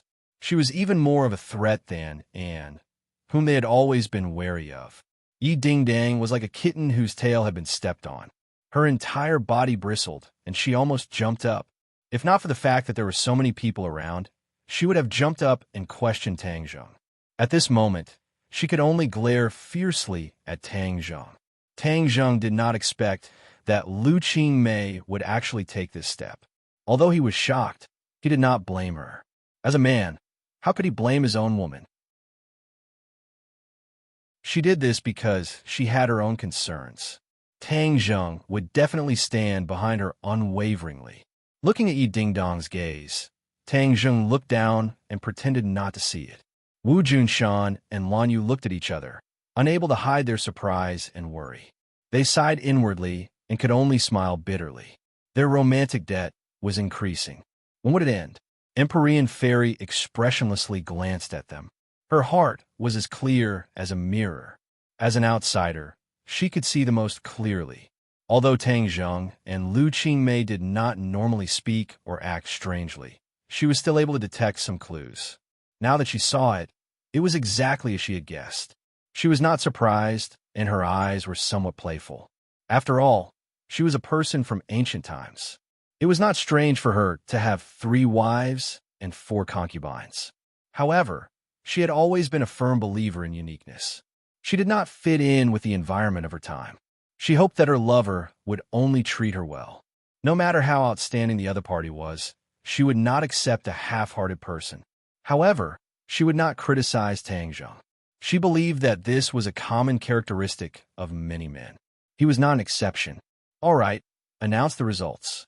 Yi Dingdang impatiently opened the paper ball, but found that it was blank. It was difficult to hide her disappointment. She quickly turned her head towards Fang Shirshir and found that it was also blank. There was a feeling of sympathy for each other. Could it be you? Yi Dingdang unwillingly looked at Anne, and of course also hoped that it was her. She opened the paper ball full of expectation. It was blank and was not selected. Immediately, everyone's eyes fell on Marshall and Lu Qingmei's paper ball. Yi Dingdang made a fuss and impatiently urged, "Hurry up and open the paper ball to reveal the answer." Marshall and Fang Shirshir looked at each other, and Marshall was the first to open the paper ball. Blank. Everyone was shocked. No one was selected, so the only one left was the winner. There was no need to open the paper ball. In an instant, everyone's gazes became thought-provoking. Yi Dingdang indignantly said, "Teacher Lu, how could it be you?" She purposely emphasized the word teacher as she was unwilling to accept this result. Lu Qingmei's heart flashed with a trace of panic. She glanced at Tang Zheng and finally gathered her courage and lightly said, "This is luck." Yi Dingdang wanted to say more, but was held back by Fang Shirshir. Seeing that the one selected was Lu Qingmei, Tang Zheng was relieved. Lu Qingmei's character was soft but firm. This could be seen when she left home and chose to work alone. Since she chose to do this, then she would definitely carry it out. Tang Zheng clapped his hands and made the final decision. "Since the results are out, then, Teacher Lu, you should prepare. We will leave early tomorrow morning." Although the others were disappointed, they could not say anything. They had to accept their loss. That night, Tang Zheng heard a sound coming from the window. He suddenly opened his eyes and bitterly smiled. Without a doubt, it was definitely Yi Dingdang who liked to climb through the window. Sure enough, a fragrant wind assaulted his nostrils. He was immediately pressed down on the bed by Yi Dingdang with both of his hands locked. "Tell me the truth. When did you hook up with Teacher Lu?" Yi Dingdang was like a tigress. Seeing Yi Dingdang, who was inches away, Tang Zheng bitterly smiled. "What do you mean by hookup? It's so unpleasant to hear." Yi Dingdang opened her eyes wide and said, "You did something bad, and you still want me to find a good word? No way. Don't change the topic and tell me the truth." How could Tang Zheng allow her to control the situation? He withdrew his hands and freed himself from her grasp. He flipped over and pressed her down on the bed. He pretended to be fierce and said, "After not being beaten for 3 days, you climbed the roof and tore the tiles. You even secretly climbed through the window. Are you addicted? Hi hey, for a flower thief like you, this great hero will properly punish you." After he finished speaking, he moved his hands up and down. Yi Ding Dang immediately cried out and continuously struggled to resist. However, how could she escape from Tang Zheng's evil claws? After a while, she became a naked Shao by sheep and was ruthlessly punished by Tang Zheng. Yi Ding Dang also seemed to have forgotten the purpose of this trip. She was immersed in wave after wave of pleasure and completely lost herself. The next morning, Tang Zheng was refreshed. The battle last night ended with him winning. Although Yi Ding Dang tried to seize the initiative several times, she was subdued by him one by one. In the end, she threw away her helmet and armor and became like water.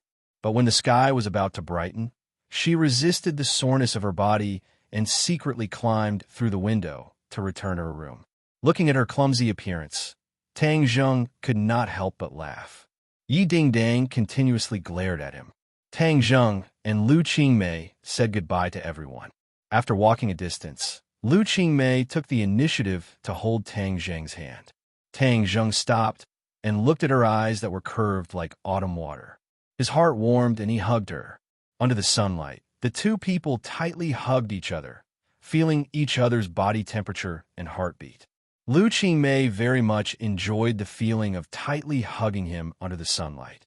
It was like an underground relationship that finally came out into the light and was no longer sneaky. "I want to always openly walk with you like this and hug each other," Lu Qingmei whispered in his ear. Tang Zheng kissed her earlobe and said softly, "As long as you want it, it will definitely come true." Actually, after making that decision and action last night, she was still a bit nervous. She was worried that Tang Zheng would blame her, but she just could not suppress the feelings in her heart. But after hearing his words, the passion in her heart was suddenly released. She wanted nothing more than to knead him into her body. "In the past, I always wanted to secretly like you. It was enough to enjoy the happiness of being married. But you are a kind of poison. Once I touch you, I will never be able to give up. Even if I am a moth flying into a flame, I am still willing. I am not satisfied with the happiness of being married. My only hope is to be able to walk under the sun," Lu Qingmei emotionally said. Tang Zheng's heart was filled with tenderness as he deeply kissed her. After a long time, their lips parted and Tang Zheng firmly said, "I promise you, I will give you everything you want." After being warm for a long time, the haze in Lu Qingmei's heart was finally blown away by the wind, turning into eyes that filled the sky. Even her pores were filled with joy and vitality. The two people hand in hand arrived at the agreed place. Wang Guanchuan had been waiting for a long time. When he saw Tang Zheng walking over with a beautiful woman, he was incomparably astonished. Wang Guanchuan's several colleagues' eyes were fixed on Lu Qingmei's body. They could not hide their amazement. These archaeologists were originally dull. Their usual work was more related to dealing with antiques. How could they have the opportunity to see so many beautiful women? Moreover, they had stayed in the vast sea for several months. When they saw a sow, they would think it was a jiaochuan. Moreover, a great beauty like Lu Qingmei was even more shocking. They felt that she was a fairy that had descended to the mortal world. Ever since Lu Qingmei started cultivating, her skin and temperament had undergone a huge change. She lost the immaturity of a young girl and gained a mature charm. However, she was not completely mature, causing people to feel a rush of excitement at a glance. "This is?" Wang Guanchuan curiously asked.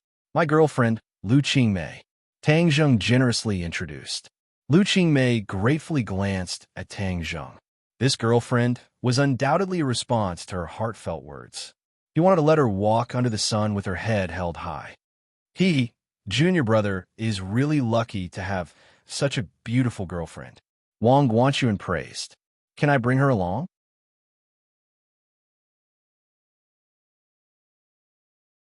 Chapter 995. Marshall reluctantly left Tang Jing's embrace, but she still held onto his hand tightly. Under the watchful eyes of the crowd, she was unwilling to let go. Feeling her attachment, Tang Jing felt a warm current flow through his heart. On the other side, Linger also tightly hugged one of his arms. It was simply the treatment of hugging left and right. The Witch Clan was not surprised. Instead, they felt that these women were truly honored to be able to obtain the favor of the Lord Envoy. Wu Junshan and Lan Yu looked at their son with excitement and relief. During this period of time, Lan Yu had become much more haggard. Thinking about it day and night, he was extremely worried. Tang Jing nodded to the two of them. Lan Yu asked with concern, "I don't know how many dangers you've experienced on this trip. It's been hard on you." Tang Jing smiled and shook his head, saying that it wasn't hard. "Don't stand outside for now. Let's talk inside," Lan Yu said. The few of them entered the house and found that only the Empyrean Fairy and Fu Yao were there. "Where are the others?" Tang Jing asked curiously. "Those women of yours have not returned from their trip to the island. Yi Ding Dang and are like stalkers all day, staring at each other. If one of them goes out, how could the other not follow?" The Empyrean Fairy said calmly. Tang Jing shook his head and smiled bitterly. Only the Empyrean Fairy dared to speak so unscrupulously in front of him. "I didn't expect your trip to the Ghost Realm to end so quickly." The Empyrean Fairy sat up straight and looked at Tang Jing with interest. Although the Empyrean Fairy had never been to the Ghost Realm, she had heard a little about it. She did not think that it was some kind of paradise. It was a place of true danger.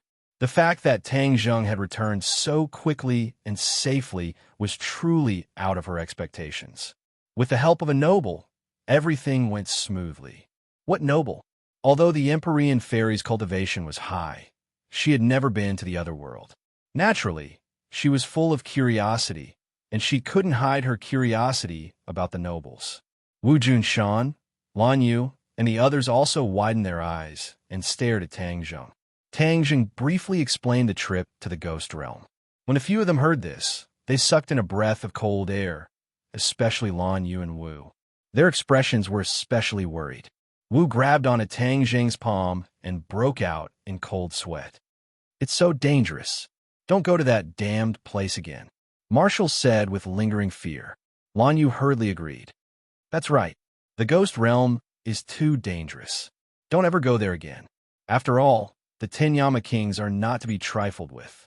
If they plot against you, it'll be too late for regrets." Master is really amazing. Ling was innocent and didn't feel that it was too dangerous.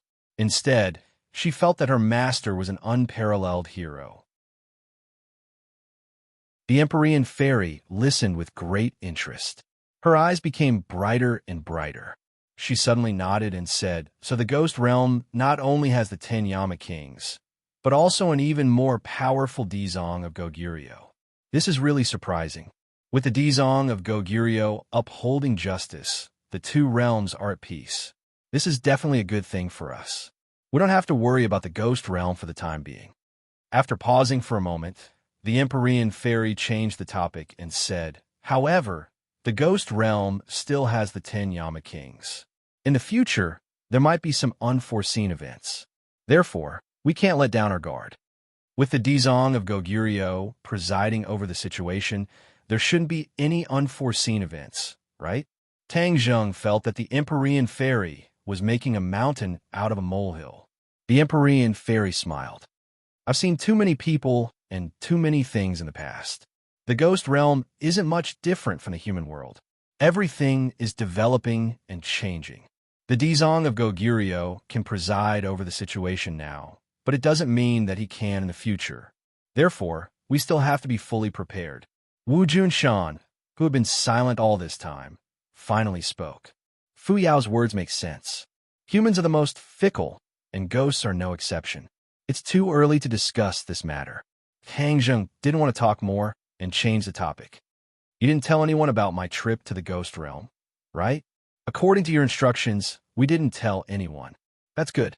Tang Jing breathed a sigh of relief. He didn't want Yi Ding Dang and the others to worry about him. Just as they were talking, the door was pushed open and in walked in angrily. She said indignantly. Yi Ding Dang, don't go too far. Wherever I go, you go. Do you think I'm a spy? Yi Ding Dong's clear voice came from outside the door. Who said I thought you were a spy? This isn't your country. This is my country. I can go wherever I want. What do you do about it? Annie was about to retaliate when her eyes suddenly stared blankly as she screamed. Like a rabbit, she jumped up with a so sound and pounced towards Tang Zheng. Looking at the aggressive, and Tang Zheng jumped up from the sofa and dodged to the side, and missed and fell on the sofa. Tang Zheng was shocked by this scene. When he left and followed him. Later, he asked Yi Ding Dang to keep an eye on her so that they could leave. They just met and actually pounced on him. If he was really pushed down by her in front of everyone, he wouldn't be able to clear his name even if he jumped into the Yellow River. Doubts arose in his heart. When did it become so fierce? It didn't seem like her style in the past. Although, and dared to do things, she still had the blood of the royal family flowing in her body. She had the natural grace of a noble in the palace. How did she become like a violent leopard? However, he didn't know how much his life had changed during this time. Ever since she openly announced that she liked Tang Zheng in front of everyone and wanted to pursue him, Yi Ding Dang had listed her as the #1 enemy. That was why she gave up on the island trip and stayed behind to guard, and so that she wouldn't have a chance to take advantage of any loopholes, and couldn't beat Yi Ding Dang in a fight. She was also no match for Yi Ding Dang in a brutal way. Being watched every day almost drove him crazy, but she couldn't do anything about it. If looks could kill, Yi Ding Dang would have been riddled with holes and died countless times. Yi Ding Dang knew that she couldn't do anything to Anne, so she took a step back and took this kind of non-violent action. While Tang Zheng wasn't around, it was best to annoy and then pack up and leave. That was the best outcome. But in the end, what Yi Ding Dang didn't expect was that although and was on the verge of going berserk every time, in the end, she took a few deep breaths and actually endured it. A dignified princess actually endured such a huge grievance. If she wasn't her love rival, Yi Ding Dang would have to admire her. Yi Ding Dang couldn't do anything about it, but she became even more vigilant. Hearing Anne scream, Yi Ding Dang also suddenly saw Tang Zheng on the sofa. Before she could react, she realized that and had actually rushed towards Tang Zheng. Yi Ding Dang was so angry that smoke was coming out of her 7 orifices. 3 words popped up in her mind: shameless. Seeing that and missed, Yi Ding Dang finally laughed gloatingly. She slipped and also rushed in front of Tang Zheng. Like a swallow returning to the forest, she threw herself into his arms and winked at, and as if showing off. When and saw that Yi Ding Dang had caught up with her, she angrily glared at Tang Zheng, as if blaming him for not understanding the situation and avoiding her. A fragrant scent entered his nose as a soft body fell into his arms. Tang Zheng subconsciously hugged Yi Ding Dang, and her hands hooked around his neck. Ahem! Wu Junshan coughed dryly, as if reminding them that there were outsiders present. Tang Zheng's expression was resentful when he realized that everyone was looking at him strangely. Just now, he was hugging one woman on each side, and now there was another one. This kind of scene was not suitable for children. Stand still. How old are you? Still making a fuss. Tang Zheng pretended to be serious as he reluctantly let go of the softness in his palms. Yi Ding Dang smiled sweetly and said coquettishly, "You still dare to scold me? Humph, you have no conscience. To think that I was so worried about you." Tang Zheng resentfully said in a low voice, "So many people are watching." Yi Ding Dang bit her lip and glared at him. She said in a voice as soft as a mosquito, "I'll deal with you tonight." Tang Zheng's head shook. When he was in the ghost realm, his pure yang energy had exploded. If it weren't for luck, he would have exploded and died. Hearing Yi Ding Dong's provocative words, his little thoughts couldn't help but stir. His pure yang energy seemed to be restless again. Tang Zheng, you've been away for so long. I also miss you very much. Seeing the two separated, and took the initiative to walk over. She stretched out her arms as if she wanted Tang Zheng to give her a big hug. Looking at Yi Ding Dong's eyes that were about to spit fire, Tang Zheng didn't dare to enjoy this beauty's kindness. As if he didn't see it, he politely said, "Thank you for Anne's concern. I'm too tired from the journey. I'll go back to my room to rest first. You can continue chatting."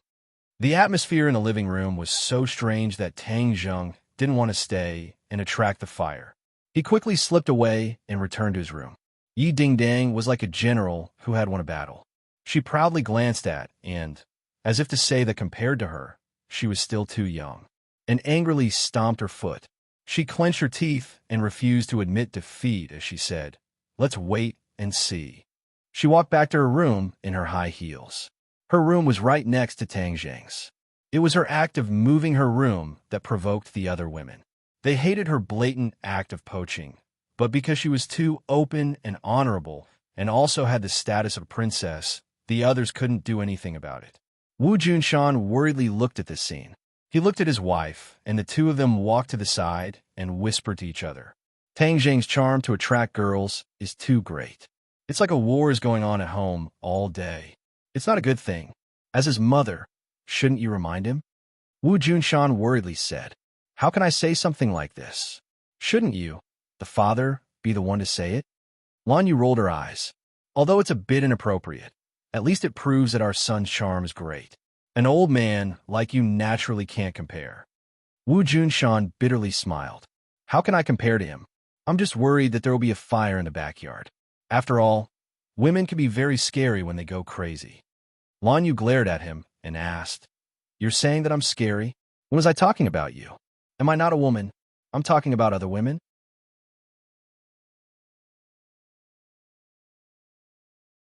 Chapter 996. The moon was bright and the stars were sparse as a rustling sound came from the window. Tang Zheng suddenly opened his eyes as he guessed that there was someone outside the window. Ka! The window was gently pushed open and a person jumped in. His movements were swift and vigorous. Tang Zheng did a carp flip as he jumped off the bed and grabbed the person's shoulder. With a shoulder throw, the person was thrown onto the bed. He quickly followed up and reached out with his large hand, grabbing the other person's neck. This series of actions flowed smoothly like water. "Io!" A cry of alarm sounded. "What are you doing? Are you going to kill me?" "Ding Dang, why is it you?" Tang Zheng was startled by this voice as he thought that an enemy had sneaked in. He never thought that it would be this girl. Tang Zheng quickly turned on the lights and saw Yi Ding Dang lying on the bed. Her clothes were messy and her nightgown was rolled up to her thighs, revealing her two shining white thighs. "Why can't it be me?" You were waiting for someone else to come, right?" Enter Wu. Yi Ding Dang angrily stood up as her almond eyes widened. "Nonsense, there's no such thing." Don't say you didn't think about it." Yi Ding Dang glanced at him as if she had already seen through his thoughts. Tang Zheng didn't know whether to laugh or cry as he looked at her beautiful appearance under the light. His heart moved as he hugged her slender waist. "What are you doing? Let go of your claws." Yi Ding Dang slapped his hand a few times. Seeing that there was no way to stop him, she just let him do whatever he wanted. Looking at Yi Ding Dang, who was just inches away, Tang Zheng's breathing couldn't help but become heavier as he said, "Did you miss me? So you specially snuck in to climb my window? Who missed you? Shameless." Yi Ding Dang gave a hung and turned her head away, but the expression between her eyebrows betrayed her. She really missed him. After being apart for such a long time, it was better to be apart than to be newly married. This kind of feeling could only be understood by those involved. "But I miss you." Tang Zheng stared intently into her eyes, his voice full of emotion. Yi Ding Dong's cheeks reddened as she said, "Who asked you to think about it? You're thinking about Anne, right? Hey, you're still talking about her? I think you're asking for a beating." Tang Zheng immediately put on a straight face and slapped Yi Ding Dong's butt. Pa! The slap was clear and loud in the night. Yi Ding Dang felt as if she had been electrocuted. Her entire body trembled, and her cheeks immediately turned into a ripe apple. She clenched her teeth and struggled to resist the throbbing in her heart. Tang Zheng's head swayed as he took the opportunity to press her down on the bed. Yi Ding Dong's hands were pressed against his chest, but she still couldn't resist his evil claws. Very soon, her body and mind completely fell. The moonlight shined in from the window and shined on the two bodies on the bed. The moon seemed to be shy as it secretly hid in the clouds, leaving only the two naked bodies tossing around each other under the light. "Io!" Suddenly, Tang Jung softly cried out, "What are you doing?" He saw Yi Ding-dang biting his shoulder, 2 rows of snow-white teeth, leaving 2 rows of teeth marks on his shoulder. Yi Ding-dong's eyes revealed a proud expression as she breathed out and said, "Who told you to toss me around and flirt with other women? This is your fate. Are you a dog? You're the dog." Yi Ding-dang bared her teeth as if she wanted to take another bite. "Good, you bit me, so I'm going to bite you." Tang Jung suddenly lowered his head and opened his mouth. "Ah, you can't bite there. Ah." At daybreak, Tang Jung walked out of the room with a faint smile on his face. He was reminiscing about last night's exciting battle. Yi Ding-dang was like a little pepper. She was really hot enough to leave him with a rich aftertaste. His pure yang energy was completely appeased for the time being. He felt refreshed, and his spirit was 100 times better. Yi Ding-dang walked down from the second floor. Her face was glowing like a flower that had been nourished. Last night, although her legs were weak, she still quietly returned to her room. This act of deceiving herself made Tang Jung laugh endlessly. Seeing Tang Jung looking at her, Yi Ding-dang fiercely glared at him. After breakfast, Tang Jung sat under a big tree in the courtyard, basking in the sun and resting with his eyes closed. Linger sat at the side, holding a fruit plate. She used a fork to fork a small piece of fruit and fed it to his mouth. He lazily opened his mouth, and the fruit was sent into his mouth. He enjoyed it incomparably. He was simply a hedonistic young master from the old society. Linger was a big star, but she was not tired of doing the work of a little servant girl. Her face was brimming with a smile that was even brighter than the sun.